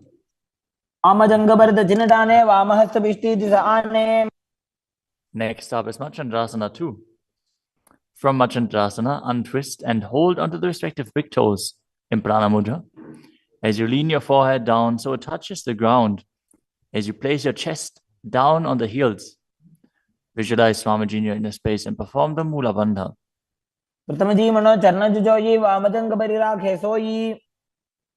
Now interlace your fingers and place them on the top knee. Engage all three bandhas, Mahamudra Bandha, as you visualize Swamiji, your Guru, in your inner space in Guru Asana.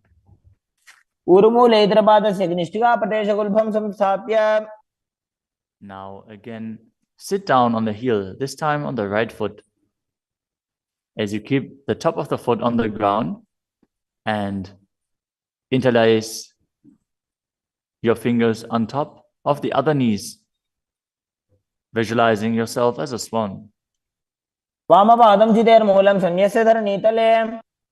Now slide the heel outside the hip. Place both hands on top of the up knee as you visualize a cow in your inner space and Dhenukasana on the other side. Anushagi Nagara Panchadam Rishilinda Galyamni. Next up is Machandrasana on the other side. Bring the left foot on the right thigh and the right foot on the left knee. Twist your body. Keep one arm behind your back and hold on to the opposite thighs as you gaze to the third eye and visualize Swamiji in your inner space. Jangabara Chinatane, Vamahasta Vishti Sane.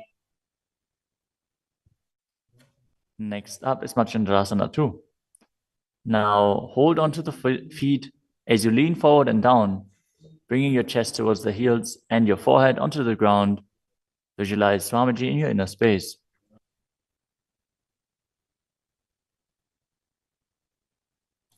Pratamaji Mano Charna Joji, Vamajangabari Rakhe Soyi. Now place your hands interlaced on the top knee as you visualize Swamiji, your Guru, in Guru Asana, engaging all three bandhas.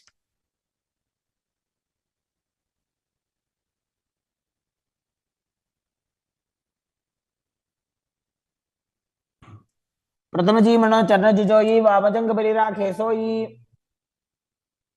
The next asana is Pashasana.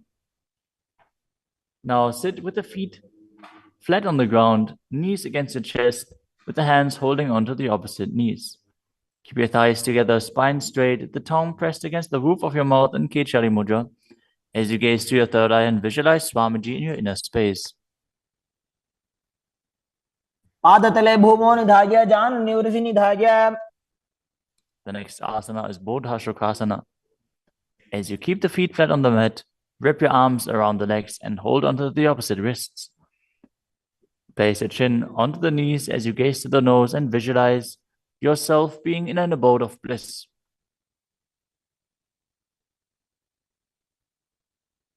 Tobu Bhagdali Bhuparidhare, Korma Hiri Esekare. The next asana is Kudakatasana. Maintain the same position, but place your arms under the knees and hold onto the opposite elbows. Gaze to your nose. Keep your tongue pressed up in Kechari Mudra, visualizing Swamiji in your inner space.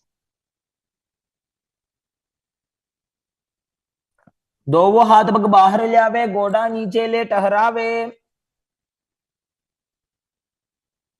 Maintaining the same hold beneath the knees, bring the right foot over top of the left so the heels cross with the toes pointing up.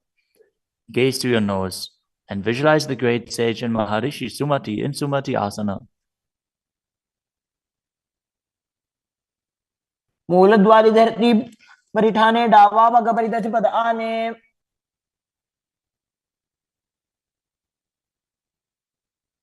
The next asana is Dandasana. Now extend your feet out straight with your arms raised straight above your head. Interlace the fingers with the wrists pointed outwards. As you engage all three bandhas, gaze to the nose. Visualize Swamiji in your inner space. Perform Mahamudra Bandha. इदानीं गर्भिणीनां योगाभ्यासो यथा लघु. The next asana is Arambhasana. Now sit with your legs straight. Hold the big toes in Prana Mudra with index and middle fingers. As you lean your chest forward and down, bring your head to the knees.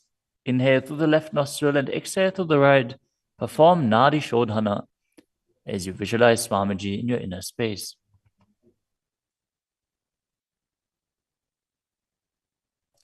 दोवो पग मिलिवा पसारी पगा का अंगूठा पकड़ी लीला टकोड़ा लगावे.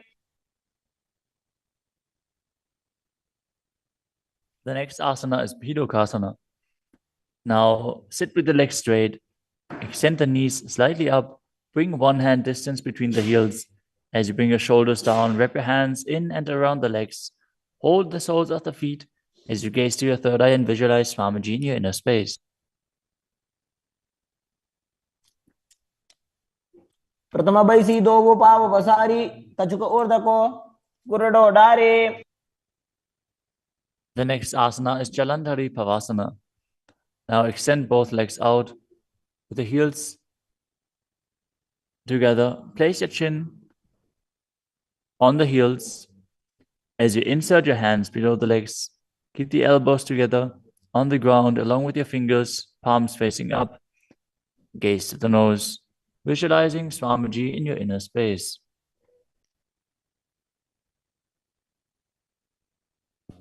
दो एड़ी mail के दीजिए हाथ पसारी. The next asana is Urdhva Paschimottanasana. As you sit with the legs extended, lift one foot behind the neck. Lean forward and down as in Paschimottanasana. As you visualize Swamiji in your inner space. If you can't, bring your leg behind your neck.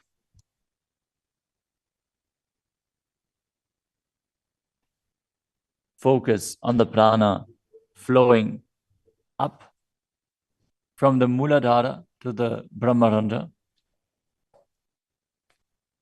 through the 9 various points within the body, which are the soles of the feet, the regenerative organs, the navel, the heart, the throat, the uvula, the middle of the eyebrows, the forehead, and the Brahmarandha, the crown of the head. Now engage the Mula Bandha as you perform Urdhva Paschimottanasana. पश्चिमतानवत् संस्थितिं कृत्वा एकं पादं ग्रीवायां धृत्वा तिष्ठेत्. The next asana is Anantasana. Now lie on your back, lift the right leg behind the neck. The left hand holds the foot from the top. As you straighten your body, concentrate on the prana moving from Muladhara to Brahmarandha. Gaze to the nose as you visualize yourself as infinite, endless, or eternal, Ananta. उत्तानशयनि एकैकं पायी ग्रीवायां विन्यस्य. The next asana is Ankushasana. From Anantasana, rest on the elbow of the hand holding the foot. Concentrate on the prana flowing up as you gaze to the nose and feel in complete control. उत्तानशयित एकैकं पादं ग्रीवायां विन्यस्य. The next asana is Drushasana. Lie down on the back as you bring your knees to the chest. Encircle your thighs and calves with your arms as you rock your body from side to side, visualizing Swamiji in your inner space. उत्तानशयनं जानुनि हृदयवष्टम्भ. Now bring the other leg behind your neck. Repeat Urdhva Paschimottanasana on the other side. Again, if you can't bring your leg behind your neck, just pull it up as high as you can and then lean forward. Hold on to the foot. पश्चिमतानवत् संस्थितिं कृत्वा एकं पादं ग्रीवायां धृत्वा तिष्ठेत्. Now with the leg still behind your back, straighten your body, lay on your back, hold onto the foot with the opposite hand as you gaze to the nose and visualize yourself as being endless. उत्तानशयनि एकैकं पायी ग्रीवायां विन्यस्य. Now roll onto your elbow and feel in complete control in Ankushasana. उत्तानशयित एकैकं पादं ग्रीवायां कुर्वन्. The next asana is Yoga Nidra. As you lie on your back, lift your legs one by one up behind your head. Hold your hands behind your back as you gaze to the nose. Visualize Swamiji in your inner space and focus on the upward flowing prana. पादाभ्यां वेष्टयेत् कण्ठं हस्ताभ्यां पृष्ठबन्धनम्. The next asana is Atmadhammasana. While laying on your back, raise your legs towards your head, wrap your hands around the legs and interlace your fingers behind your neck. Gaze to the nose as you visualize Lord Vishnu blessing you from within.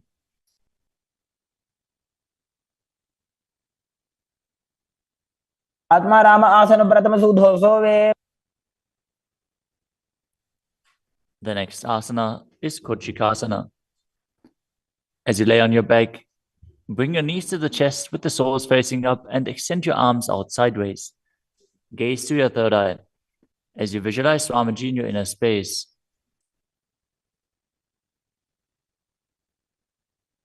हाथ सीधा सागरे 300 उभय सभा करे. Next up is the Jatara Parivritti. This asana consists of 3 steps. We are going to perform all 3 steps and then repeat them on the other side. Let us first enter a neutral position, which is laying on your back with the knees to your chest and the arms reaching out to the sides at shoulder level. Now visualize Swamiji in your inner space, perform the Mula Bandha, and focus on the upward flowing prana in Pratyahara Kumbhaka. As you perform the first step, which is bringing one knee to the side onto the ground while extending the other leg down. Now bring both knees bent to the side. Straighten both knees to the side, hold onto the feet, and gaze in the opposite direction. परिवृत्ति कुक्षिभागे त्रिधाहि परिकीर्तितः. Now come back to the neutral position, arms extended out to the sides and the knees pulled to your chest. As you drop the other knee towards the ground, extending the other leg down. Now bring both knees to the side and extend both knees to the side, gazing in the opposite direction. परिवृत्ति कुक्षिभागे त्रिधाहि परिकीर्तितः. Next up is the Dvipadapitam. As you lay on your back, bend your knees and place your feet flat on the ground. Hold onto your ankles and lift your hips up, gazing to the nose and visualizing yourself as sturdy as a bridge. As you start breathing in the Mocha Kumbhaka, as you keep the Jalandhara Bandha engaged while exhaling, force the air out through the throat lock gently. This will bring about a state of swooning in the yogi. Perform the Mula Bandha as you do so. प्रतिक्रियायुतं द्वन्द्वपीठः सर्वबलप्रदम्.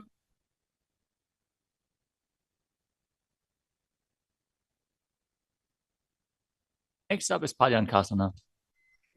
Laying on your back with the feet flat on the mat, bring your arms over your head and place your hands flat on the mat as well, with the fingers pointing towards your feet.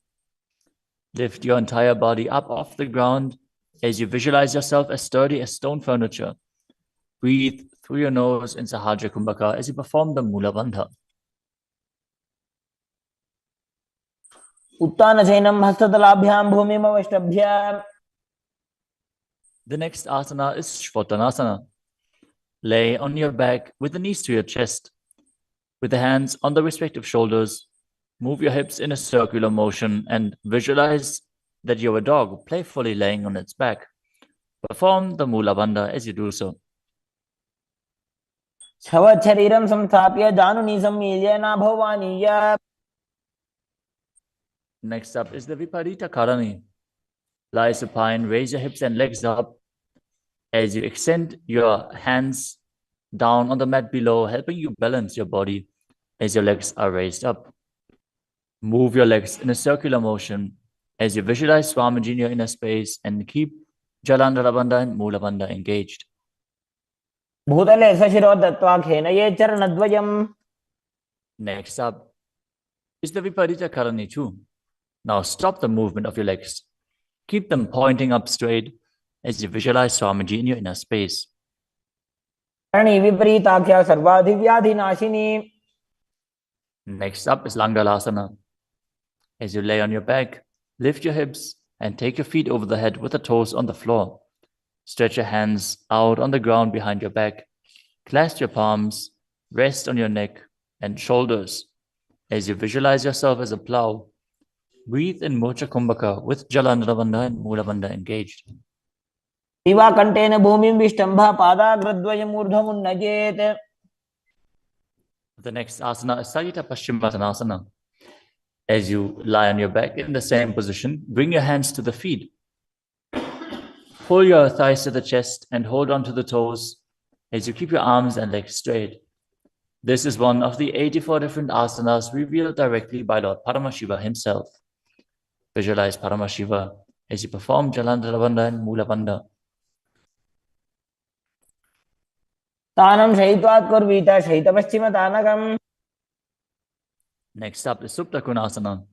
Maintaining the same position, bring your hip over top of the shoulder level and open your legs wide apart. Visualize Swamiji in your inner space. Perform Jalandhara Bandha and Mula Bandha. परिवृत्तिको क्षभागे त्रिदाहि परिकीर्तितः. The next asana is Chakrasana. Now bring your legs over top of your head, toes on the ground, hold onto the ankles of the feet, and roll onto your back, keeping your legs straight. Visualize yourself as a chakra, a wheel, as you perform Jalandhara Bandha and Mula Bandha. पासनस्तद्वौ पादौ कुर्यान्मस्तकतः परो. Next up is Supta Prasarita Padangushtasana. As you lay on your back with the legs vertical, hold on to the big toes in Prana Mudra, and then open your legs wide to the side. Visualize Swamiji in your inner space as you return to breathing in Ujjayi Pranayama, making an ocean-like sound with your mouth.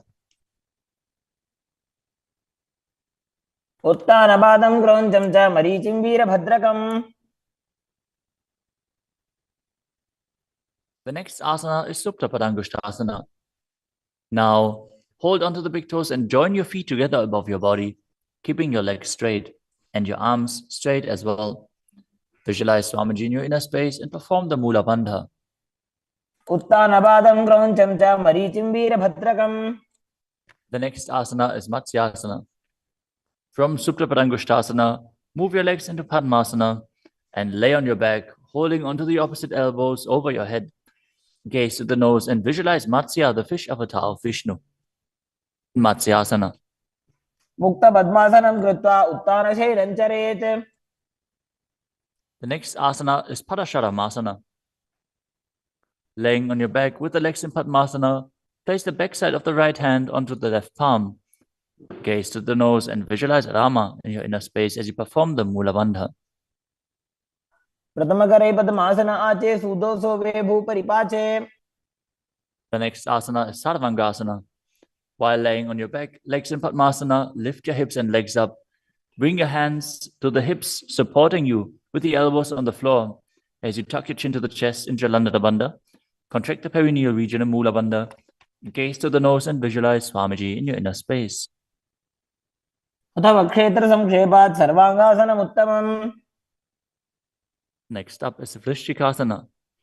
As you lay on your back, one foot on the opposite thigh, lift the other knee towards your head, extend both arms up above your head, and hook the fingers forward, gazing to your third eye and visualizing yourself as a scorpion. प्रथमशेन सूधो शीशिके संधि सुदाखे. Now exchange the position of your feet. Repeat Vrishchikasana on the other side. प्रथमशेन सूधो शीशिके संधि सुदाखे. The next asana is Vrishapadakshipasana. Now lay on your back and interlace your fingers around the neck as you lift both feet off the ground, extending one leg straight and the other knee pulled to the chest. Alternate extending and raising the knee again and again, visualizing Swamiji in your inner space and breathing calmly through your nose in Sahaja Kumbhaka. उत्तानशयनं कृत्वा अङ्गुलिभिः कन्धरां बद्ध्वा. The next asana is Marottanasana. Lay on your back and lift your legs one by one up, touching the knees to your ears as you visualize Swamiji in your inner space. शोत्तानवत् संस्थितिः कृत्वा जानुद्वयं पर्यायेन कर्णयोः संस्पृशेत्. Next up is Vrikasana. While laying on your back, place the sole of the feet flat on the ground. Stand up and then sit back down, visualizing yourself as a wolf. अथ उत्तानशयनं कृत्वा पादतलाभ्यां भूमिं धृत्वा. The next asana is Luddhasana. Lay on your back and quickly throw your legs up above your head. Completely roll over. Repeat this again and again, visualizing Swamiji in your inner space. Finish in a prone position. उत्तानशयनं पादौ शिर उल्लङ्घ्य. As you lay flat on your belly with the toes extended and the hands on the ground by your shoulders, Contract your lips and make the sound of a flute, whistling while inhaling in Sadatthasana Pranayama. Visualize yourself as a chariot, carrying warriors into a battle for Dharma on your chariot back. युज्यशयनं कृत्वा नाभिं भूमौ निधाय. The next asana is Dehalyolanganasana. Now push your body up into Tadakshvasana, the plank position, as you jump your legs forward and back between the arms again and again. Visualize yourself go beyond the body and mind.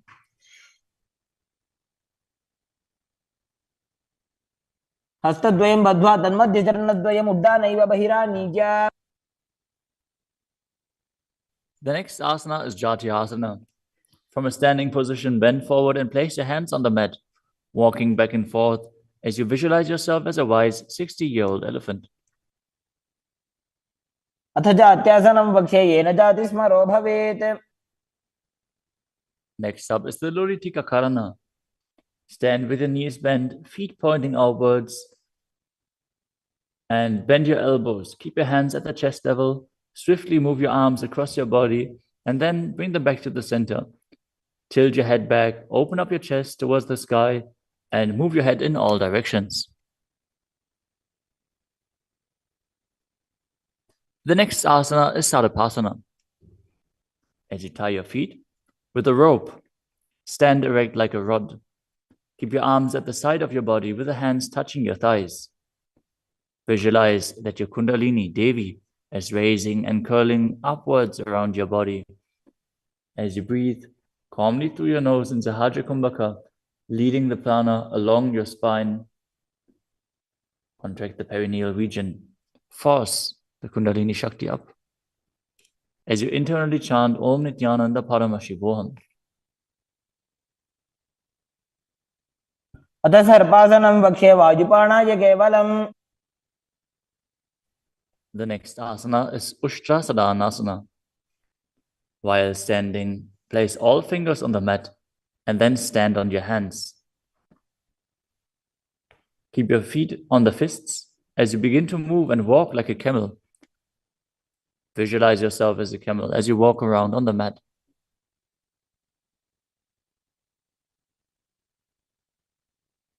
मुष्टिकनिष्ठिकाप्रदेशेन भूमौ निधाय उपरिपादतले संस्थाप्य. The next asana is Ashvasana. Maintain the same position.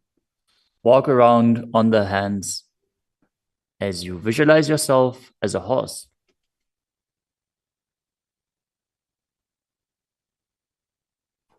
मुष्टिकनिष्ठिकाप्रदेशेन भूमौ निधाय. The next asana is Kapota Nitakasana. As you stand straight with the feet together, interlace your hands behind your back in Padusha Mudra. Pull them down towards your calves as you open up your chest widely.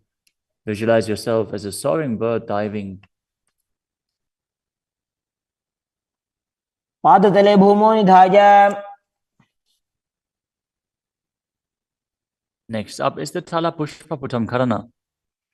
Stand tall with the palms together in Namaskara Mudra as you gently bend your knees and keep the toes pointing outwards.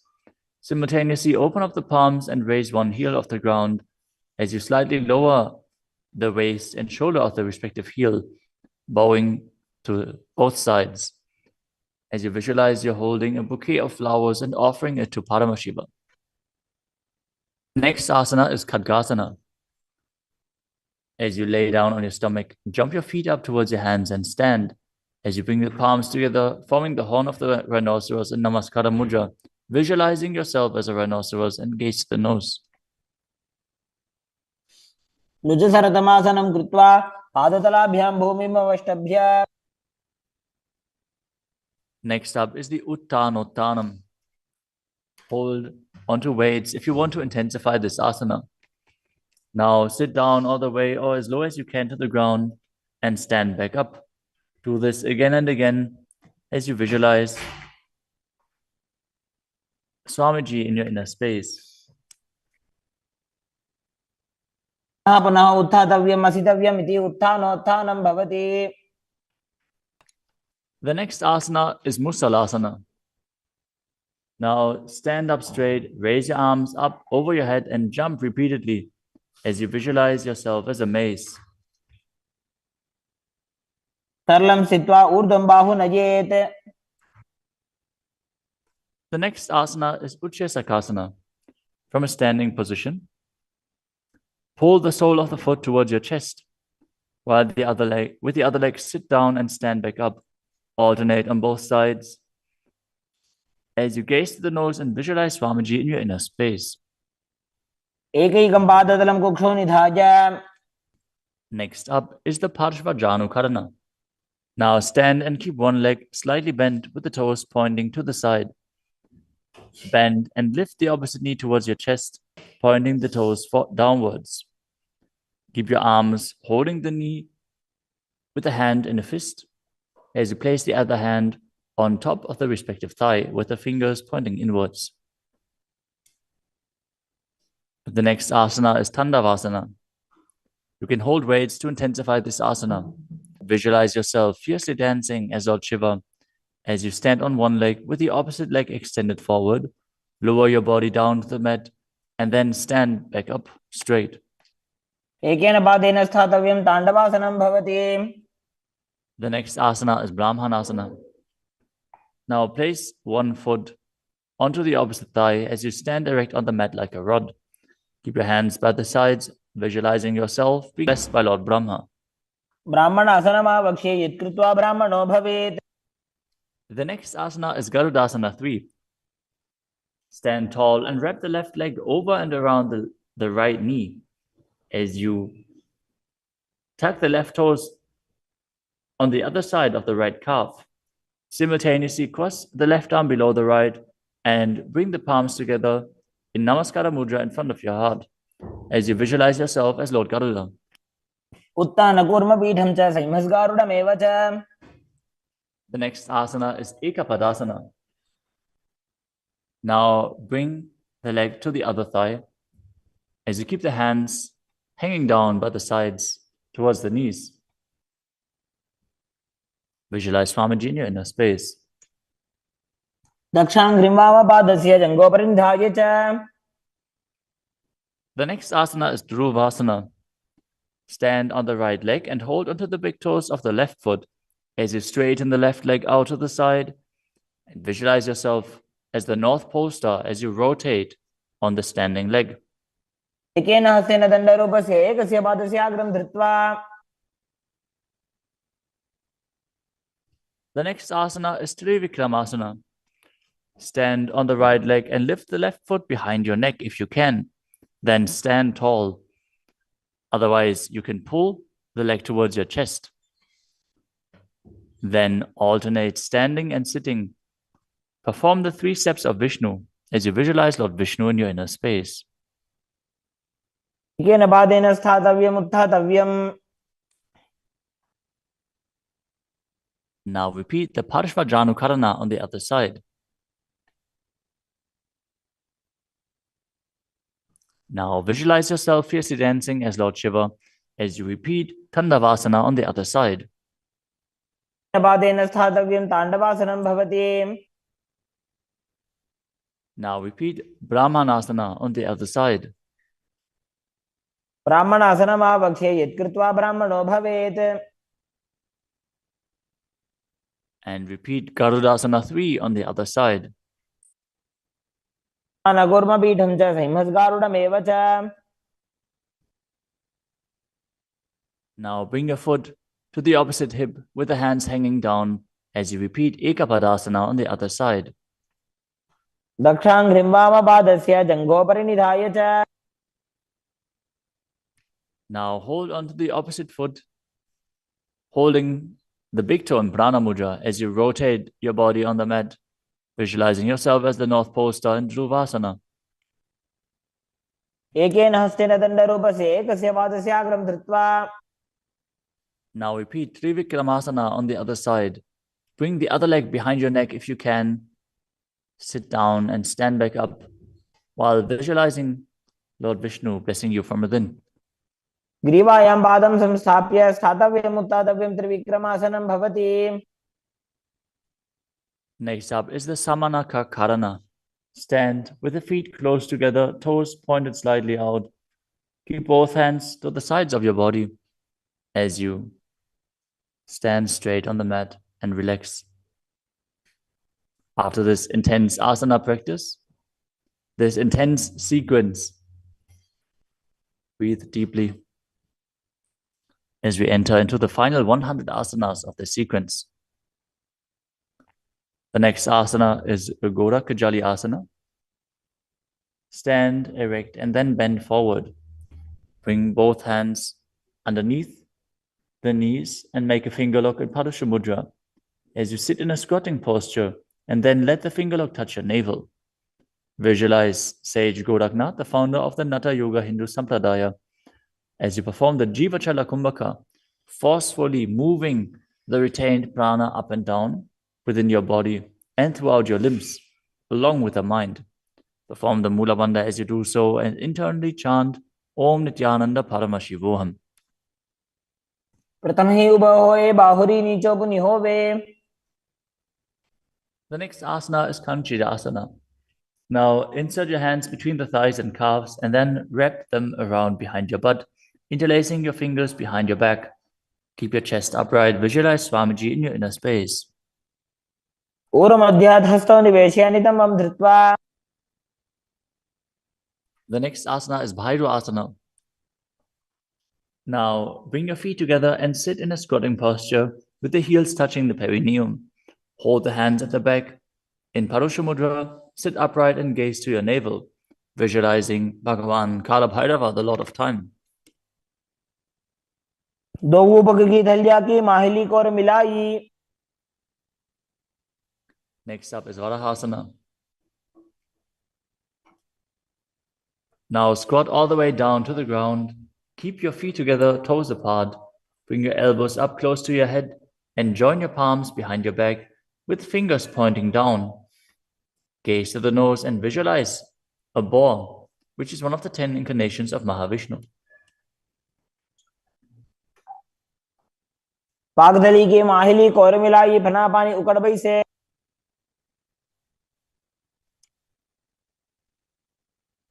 The next asana is Pripitasana. With the heels touching, bring your hips to the same level as your knees. Let your hands hang down. Hold on to the big toes in Prana Mudra as you visualize Swamiji in your inner space and perform the Mula Bandha.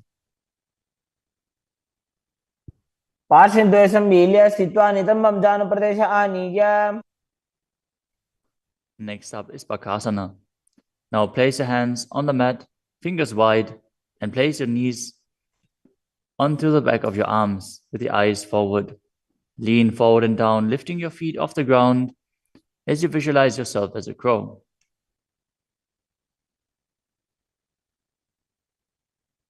हस्ताभ्याम अवनिमवष्टभ्याम.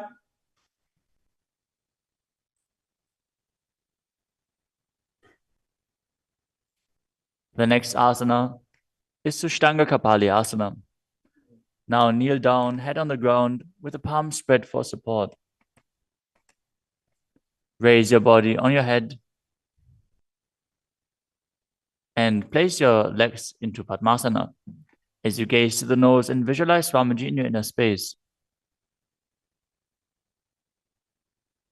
आसन को गुण कपाल आछो होई. The next asana is Guptasana. Lower your body down onto the mat and sit in a kneeling position.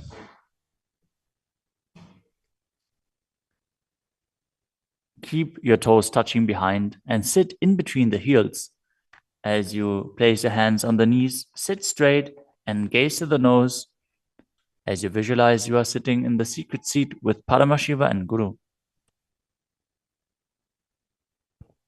ध्यानोर्वोरन्तरे पादौ कृत्वा पादौ च गोपयेत्. The next asana is Vrikshasana too. This is another inverted posture. So if you have any blood pressure related issues, please take precautions. If you need aid in support performing this asana, if you have a partner available, they can aid you. Otherwise, you can use a wall for support. You can walk the wall up and down. This is a progression where you can increase your arm strength and finally be able to perform this asana yourself. Now, place your hands on the ground, shoulder width apart, and Lift your body up straight into a handstand. Visualize you're a tree with deep roots into the ground as you breathe calmly in Sahaja Kumbhaka.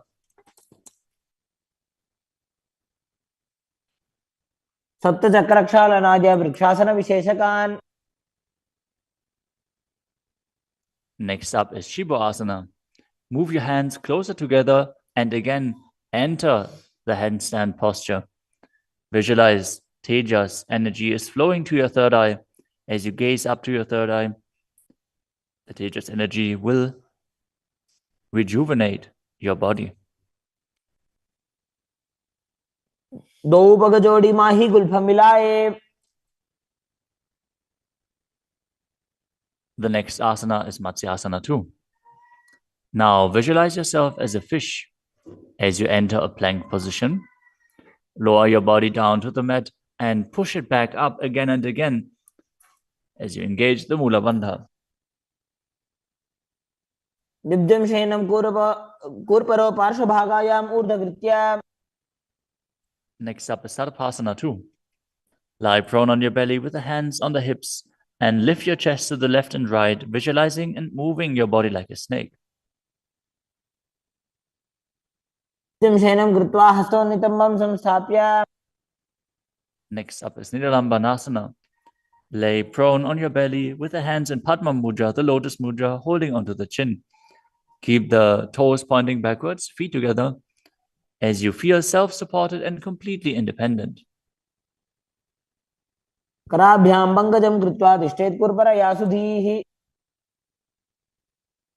next asana is Chakrasana. As you lay on your stomach, place your hands flat on the mat in front. Straighten your arms and bend your knees. Bring the feet towards the upper back and lift your head and chest up, visualizing yourself as an umbrella protecting your guru from the sun rays.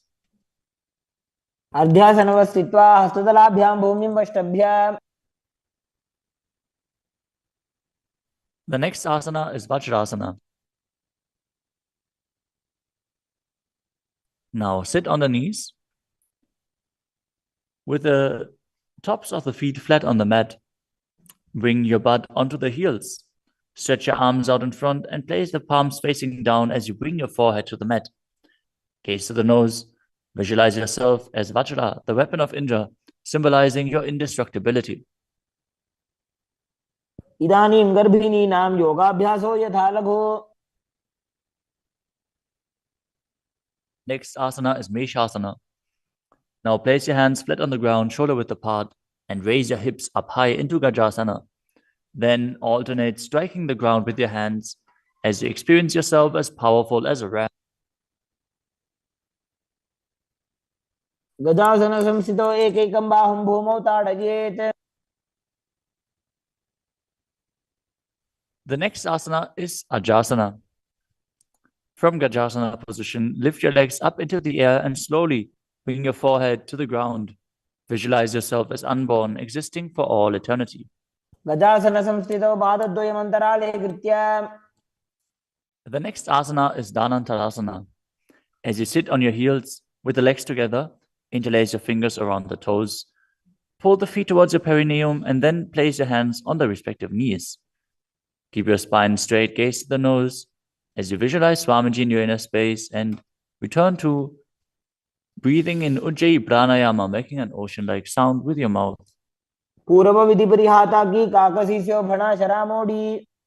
Next up is the Angamotanam. Interlace your fingers in front of your body and then behind you, stretching your arms forward to the sides and backwards as you give massage to various different joints and muscles within your body. Visualize Swamiji as you do so. हस्तयोः अङ्गुले बद्ध्वा हस्तयोर्मध्यात् सर्वम् अङ्गं निष्कासयित्वा. Next up is Garudasana form. Now sit on your heels in Vajrasana as you turn your feet out to the sides. Keep your thighs and knees resting on the ground. Keep your spine straight, hands on the knees. Visualize yourself as Lord Garuda, flying Lord Vishnu and Lakshmi on his back. Next up is Ananda Mandirasana. Now sit with your legs folded back, the toes pointing backwards, the knees wide. with the hands below the ankles. Keep the front of your buttocks on the ground as you gaze to your third eye and visualize yourself residing in the blissful space of a temple. अथ वक्षे वीरनाथ आनन्दमन्दिरासनम्. Next up is Mandukasana 2. Now sit with the knees wide, the feet overlapping on top of your ankles. Keep your hands underneath the knees, gaze to the nose, and visualize yourself as a frog as you perform Uddiyana Bandha and Mula Bandha. पृष्ठं सम्पीड्य गुल्फाभ्यां जान्वङ्गे सवलयाकृतिः. The next asana is Narasimhasana. As you keep your toes on the mat with the heels up and together, place your perineum on top of the heels. Keep your palms on the ground with the fingers spread wide apart, thumbs touching the base of the hand, touching the toes. Gaze to your nose, stick your tongue out and exhale forcefully. Visualize Narasimha, one of the 10 avatars of Vishnu, as you perform the Mula Bandha.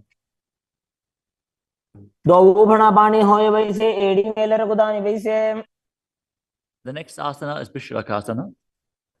Sit on the toes and place your perineum on the heels as you separate your knees and place them on the ground. Make a hollow of your palms and place it on your mouth. Keep your thumbs under the teeth and close your lips. Gaze to your nose. Inhale through the right nostril and exhale through your mouth as per your capacity in Vishraka Pranayama. Visualize yourself as Devi, presiding over any and all minuscule fears you might have.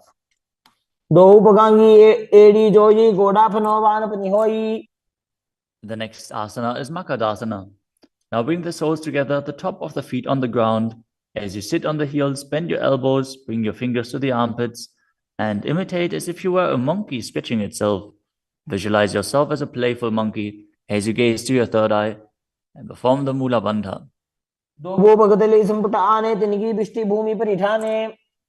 The next asana is Vajrasangarasana. Stand on the toes with the soles of the feet together. Sit on the heels, keep your knees wide and off the floor. Hold your elbows behind your back as you gaze to the nose. Embody a diamond-like strength for yourself and your Sangha, your spiritual community.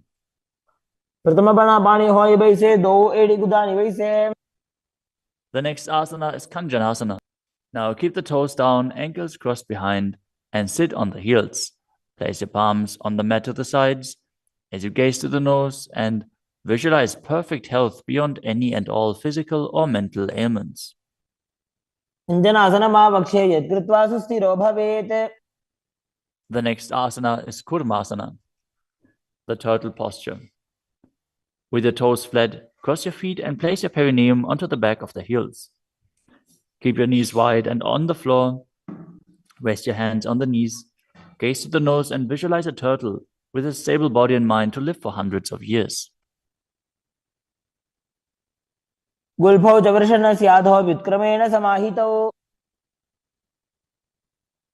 next asana is Yogasana. With the toes flat, cross your feet and place your perineum onto the back of the heels. Gaze to your nose and visualize Swamiji in your inner space.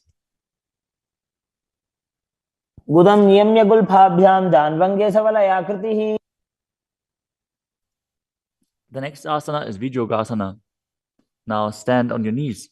Cross your ankles behind with the feet near the opposite knee.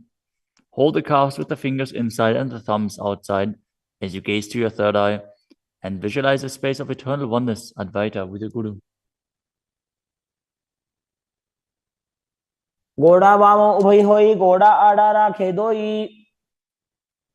The next asana is Ushtrasana 2. In a kneeling position, bend backwards, hold your ankles with your hands and keep your arms straight. Push your hips forward and tilt your head back as you visualize yourself as a camel.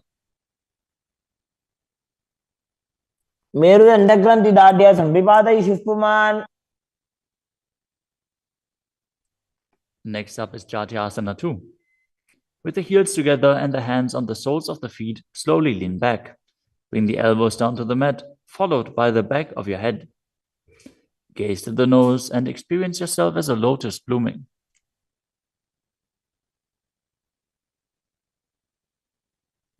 दो एड़ी संपुट करे, 16 मूलद्वार इधर इधर है. Next up is Virattasana. Sit on the knees with the thighs and calves together. Lean back and touch your back to the ground. Then rise back up. Do this again and again as you visualize the healing and liberation of all causal subtle forms of your body.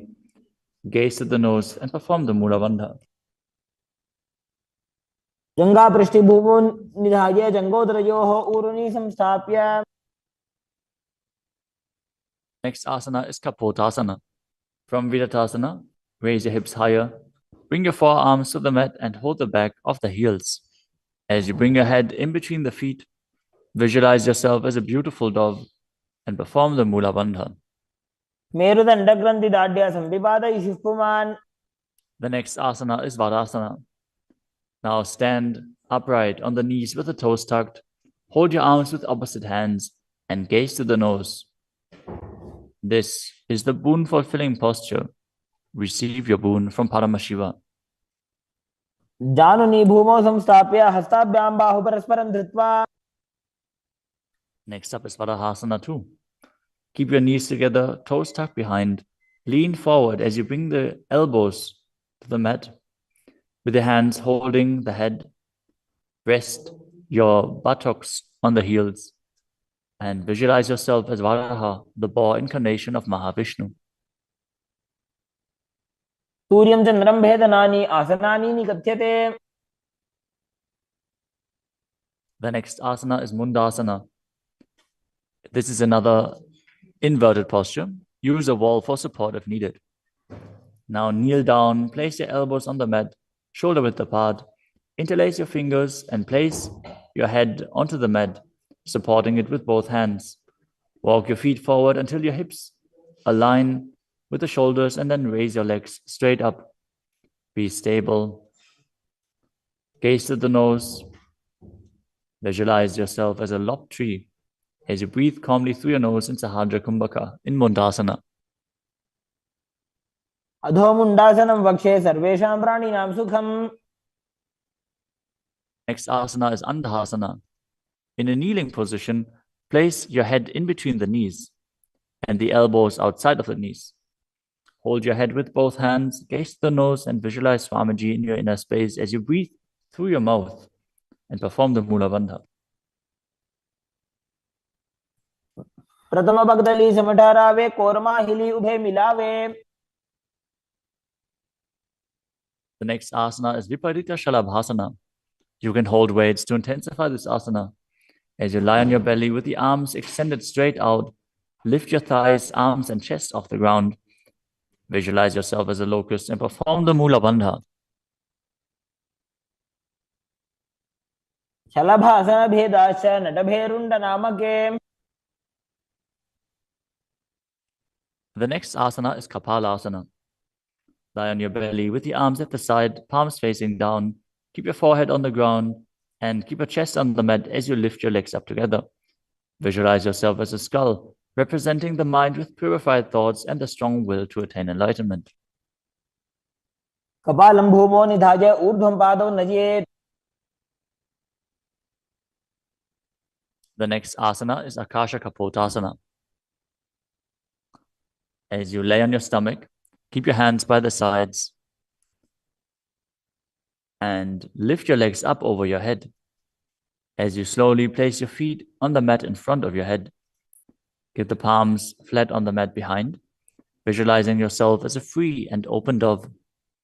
As you breathe in Sahadra Kumbhaka and perform the Mula Bandha. उष्ट्रासने स्थित्वा चरणौ भूमेरुत्थाप्य. The next asana is Chatakasana.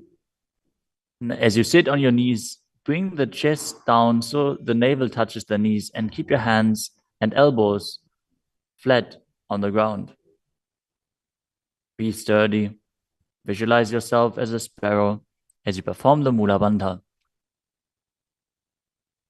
पूर्वपर्यन्तौ हस्तौ धरामवष्टभ्य. The next asana is a Vrishchikasana too. Now kneel down, keep your hands and elbows on the mat.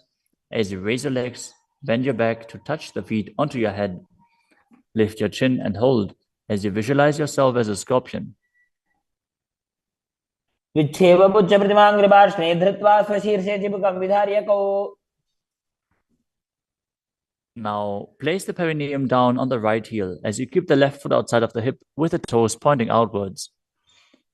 Now, visualize yourself as a bull as you start breathing in the Antarangaka Kumbhaka, forcefully inhaling through your nose, holding the breath for a short while, and then exhaling slowly. याम्यगुल्फे पादमूले वामभागे पदेतरम्. The next asana is Lulasana. From the kneeling position, place your hands flat on the mat in front. Lift your knees off the ground and cross the toes over the left. The left toes over the right as you balance above the mat and visualize Swamiji in your inner space.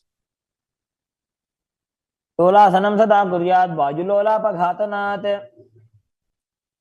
Now directly place your perineum down on the other heel as you repeat Vrishasana on the other side. याम्यगुल्फे पादमूले वामभागे पदेतरम्. Next up is Palagunasana. Now place the left toes on the ground and sit on the heel of the left foot. Place the right foot flat on the ground with the knee raised against the chest. Keep your palms on the respective knees as you maintain an upright position. Visualize Palagunahai, one of the 84 siddhas in your inner space. आसन को गुण जल बिकार जाई. Next up is Grahasana. Squat with the feet flat on the mat as you bring your elbows under the thighs, wrap your hands around the shins, and hold onto your ankles from the outside. Visualize yourself as the entire planet. पादतले भूमौ संस्थाप्य जानुमध्ये हस्तगुर्परौ स्थाप्य.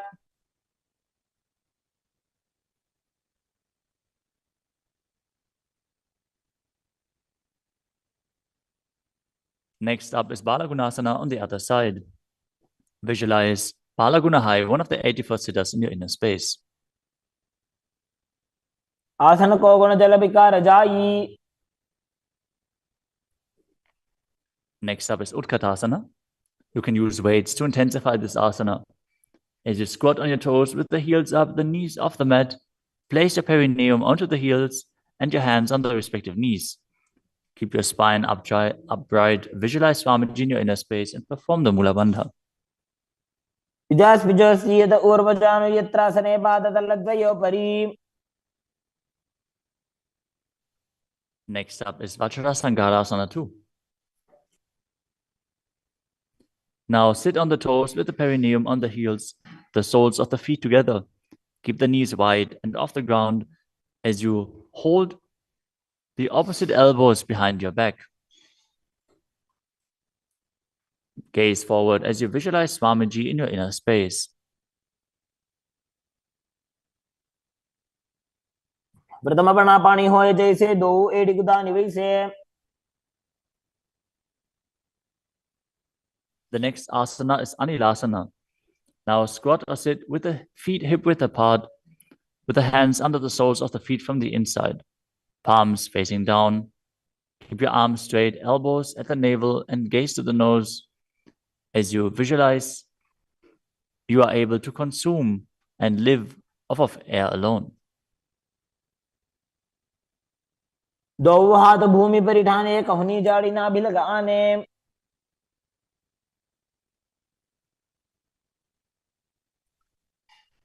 Next up is Padukasana. Now place the back of your hands on the mat with the fingers facing towards your body. Step the feet on top of the hands with your hands wrapped around the feet like a shoe. Start walking around on your mat as you visualize you're wearing padukas walking across India. हस्ततलयोः पादतले कृत्वा.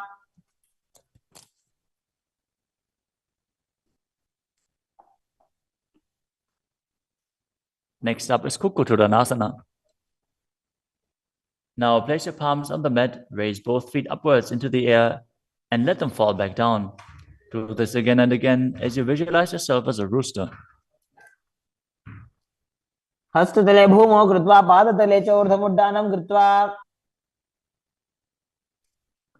Next up is Viparita Nrityasana. Now place your hands on the mat and raise your legs upwards into a handstand.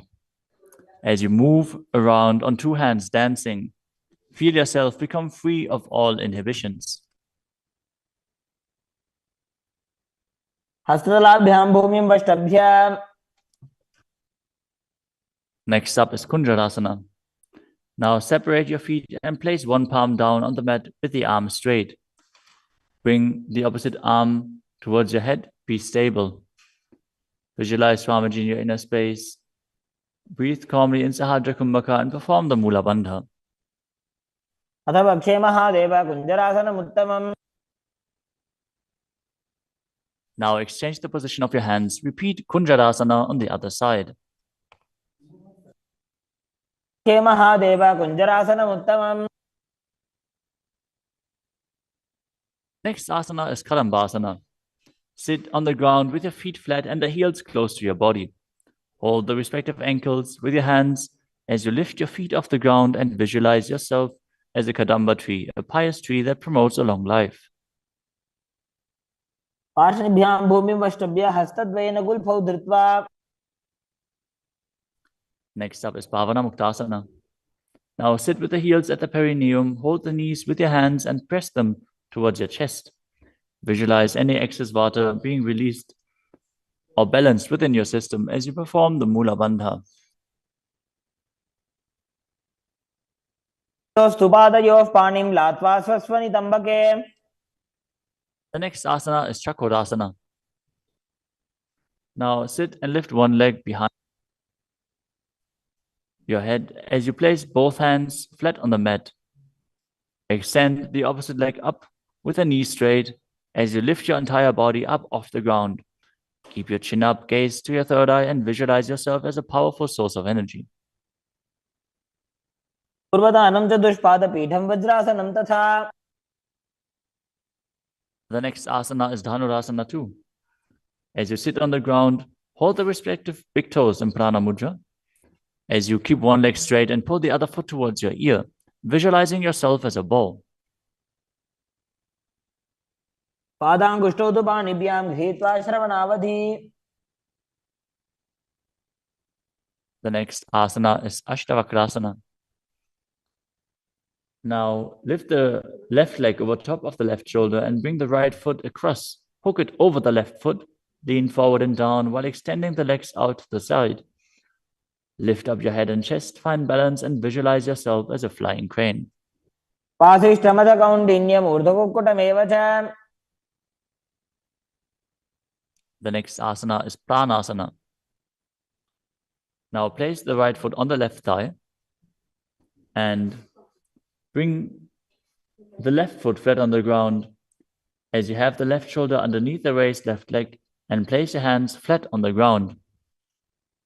Press the right knee down with the right hand as you gaze to your third eye and visualize you're immortal and able to exist solely from prana.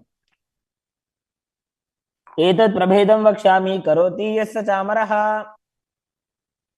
Next up is Parshvamatyendrasana. Now keep one leg bent on the ground with a foot at the opposite hip and bring the other leg over top as you twist your body around the raised knee and interlace your hands below the raised knee. Gaze to your third eye and visualize the great sage and yogi Matsyendranath, the master of Hatha Yoga. वामोरुमूलार्पितदक्षपादो जान्वो बहिर्वेष्टितदक्षदोष्णा. Now repeat Chakrasana on the other side.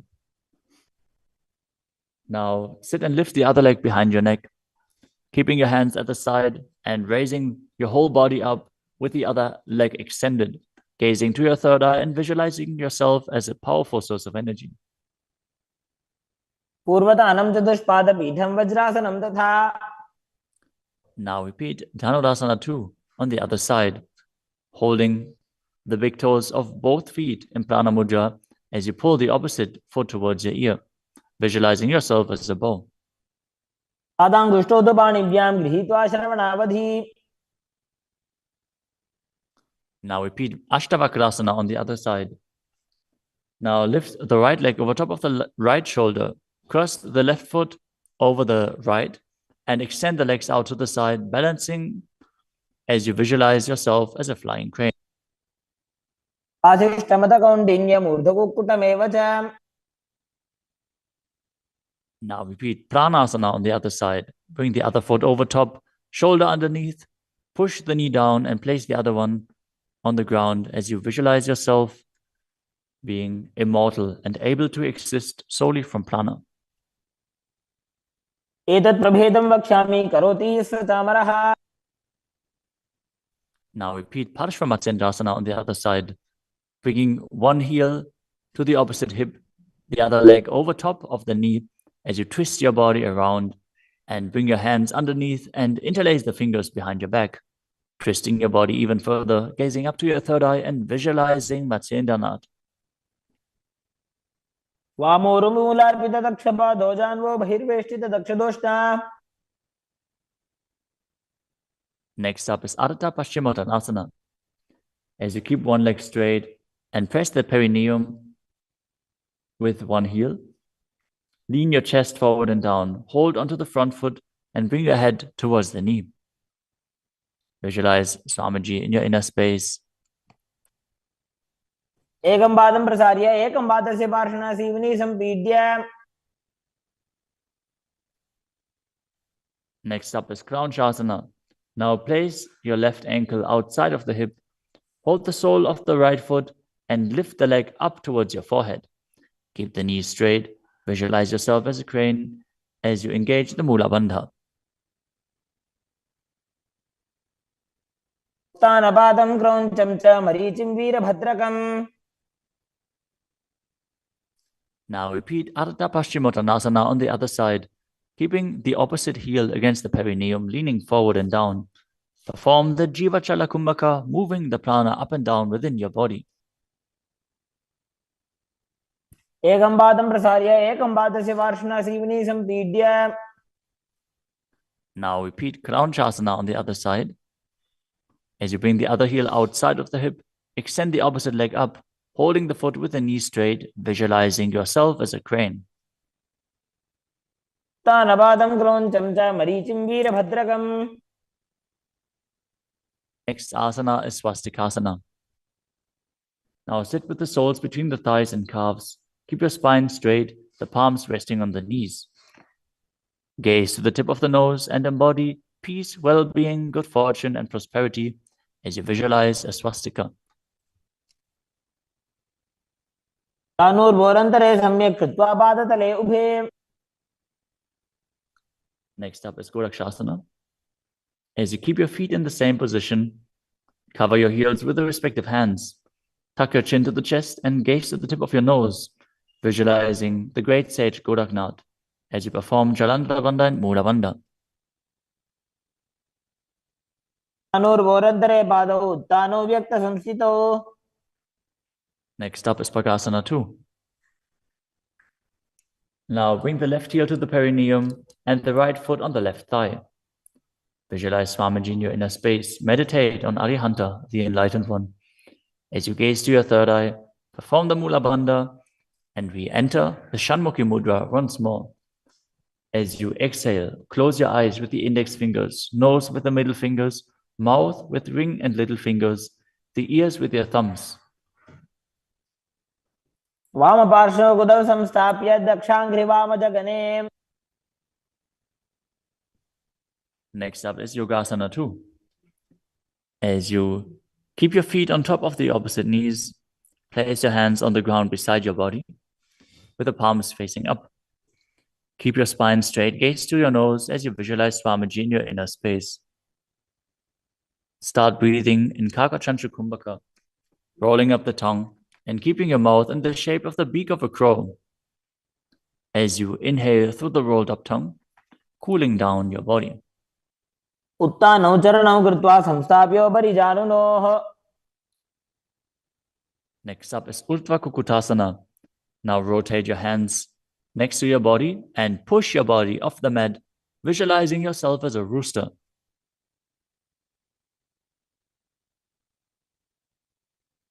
वासिष्ठमदकौण्डिन्यम् ऊर्ध्वकुक्कुटमेव च. Next up is Siddha Haratali Asana. From Padmasana, insert both hands through the knees and place them on the mat. Avoid lifting your body up. Stay seated in this position as you gaze to the nose and visualize Swamiji in your inner space.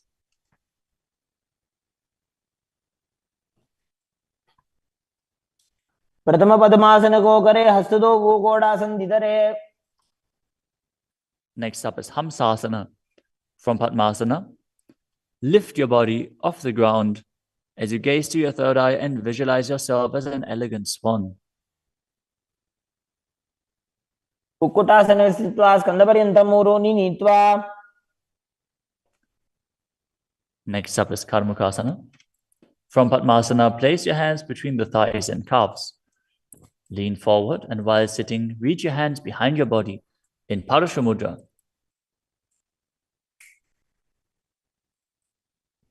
As you bring your forehead to the floor, gaze to the nose, visualize yourself as Lord Shiva's bowl. प्रथम पद्मासन को करे, गोड़ासन दिमाही करी धरे. The next asana is Kurmasana too. Sitting in Padmasana, lift your knees and insert both hands through the thighs and calves. As you bend your elbows and hold onto the respective shoulders with your hands, visualize yourself as a turtle, having a stable body and mind to live for hundreds of years. बाईजंग पर दक्षिण बावा, दाईजंग पर बाईं ल्यावा. The next asana is Granthi Bedasana. From Padmasana, insert both hands through the thighs and calves. Bend your elbows, hold the respective shoulders, tuck your chin to the chest, gaze at the nose and rejoice, knowing you're in Shiva's secret knot posture. अथ वक्षे नीलकण्ठाकृतिभेदासनं शुभम्.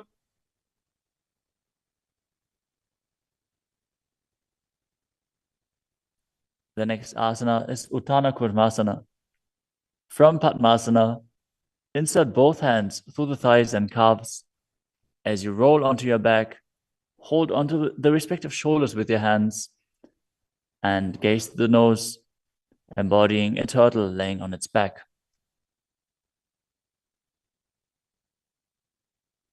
Kukkutasana बन्धस्थं कराभ्यां धृतकन्धरम्. Next up is Pangukukutasana. From Padmasana, place both hands through the gap of the thighs and calves. Place one hand flat on the mat and hold its wrist with the other hand. Lift your body up off the mat, balancing on one arm as you visualize yourself as a rooster and perform the Mula Bandha. Kukkutasana स्थित्वा एकेन हस्तेन अन्यस्य प्रतिबन्धं धृत्वा. Now exchange the position of your hands. Lift your body up onto the other hand as you repeat Pangukukutasana on the other side. Kukkutasana स्थित्वा एकेन हस्तेन अन्यस्य प्रतिबन्धं धृत्वा. The next asana is Gridrasana. From Padmasana, place your elbows on the toes, interlace your fingers, and rest your chin on the knuckles. Keep your thumbs pressed to the throat as you visualize you have gone beyond all greed and covetous.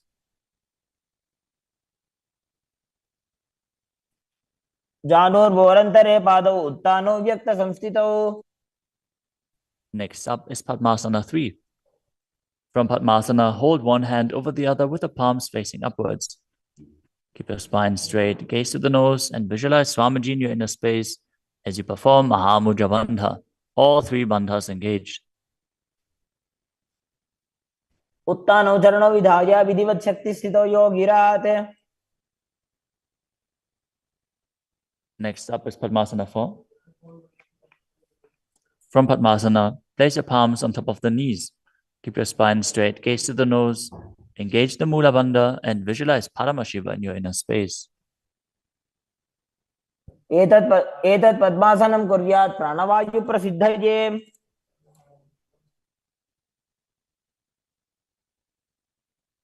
Next up is Karmakasana 2.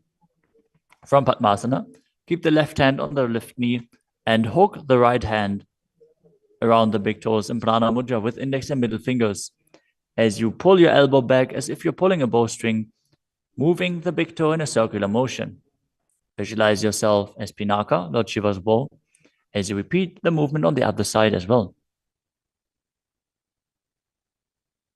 वक्षे योगपूरक रक्षणात्.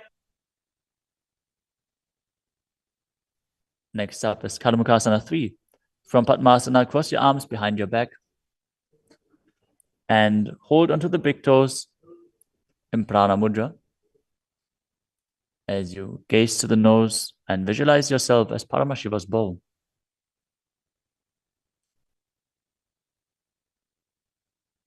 आसनमाक्षित्य उदरे पूरयेत् सुखम्. Next up is Dridhasana. Now maintain Karmakasana 3. Lift your chest up and gaze to your third eye, visualizing that you are the action of Paramashiva's third eye, destroying anything you come across. ऊरुभ्यामुपरि स्थाप्य पादयुग्मं प्रयत्नतः. Next up is Nagadasana. From Karmakasana 3, with your arms behind your back, roll onto your back. Hold on to the big toes if you can. Otherwise, lay on your arms in Padmasana as you gaze to the nose and visualize yourself as a snake. प्रथम पद्मासन को टाने, दो हाथ पाछाने आने. Next up is Kandukasana. As you lie on your back, bend your knees with the feet off the ground. Embrace your knees to the chest, with the head touching the knees. Roll your body up into a ball as you breathe in Sahadra Kumbhaka. पित्रासने स्थित्वा हस्तपादान् निष्कुष्य. Next up is Urdhva Pavanasana. Lay on your back with the knees raised together, feet flat on the ground. Interlace your fingers behind your neck as you gaze to the nose and visualize Swamiji in your inner space. प्रथमे सूधो सैनग्राभे गोडा उभा राशि मिलावे.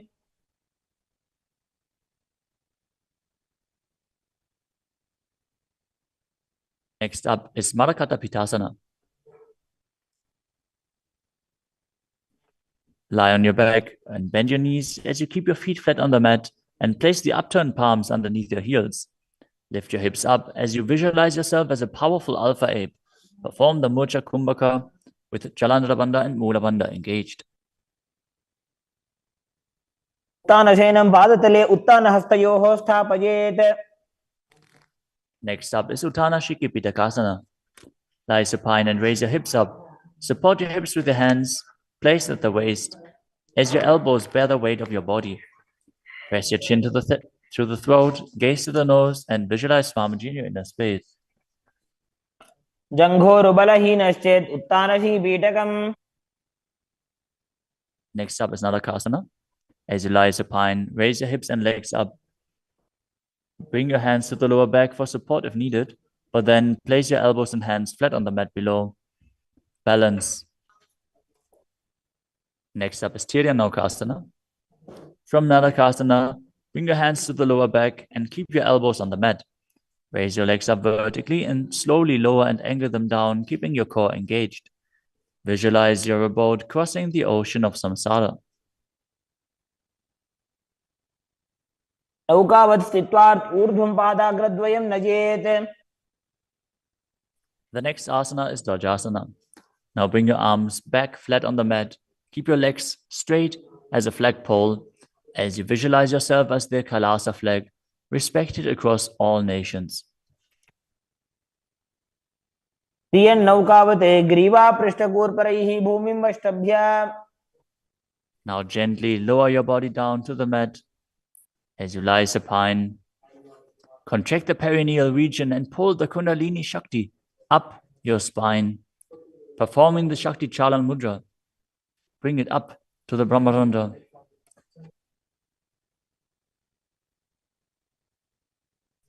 As you completely relax, unclutch from any micro movements of your body and mind.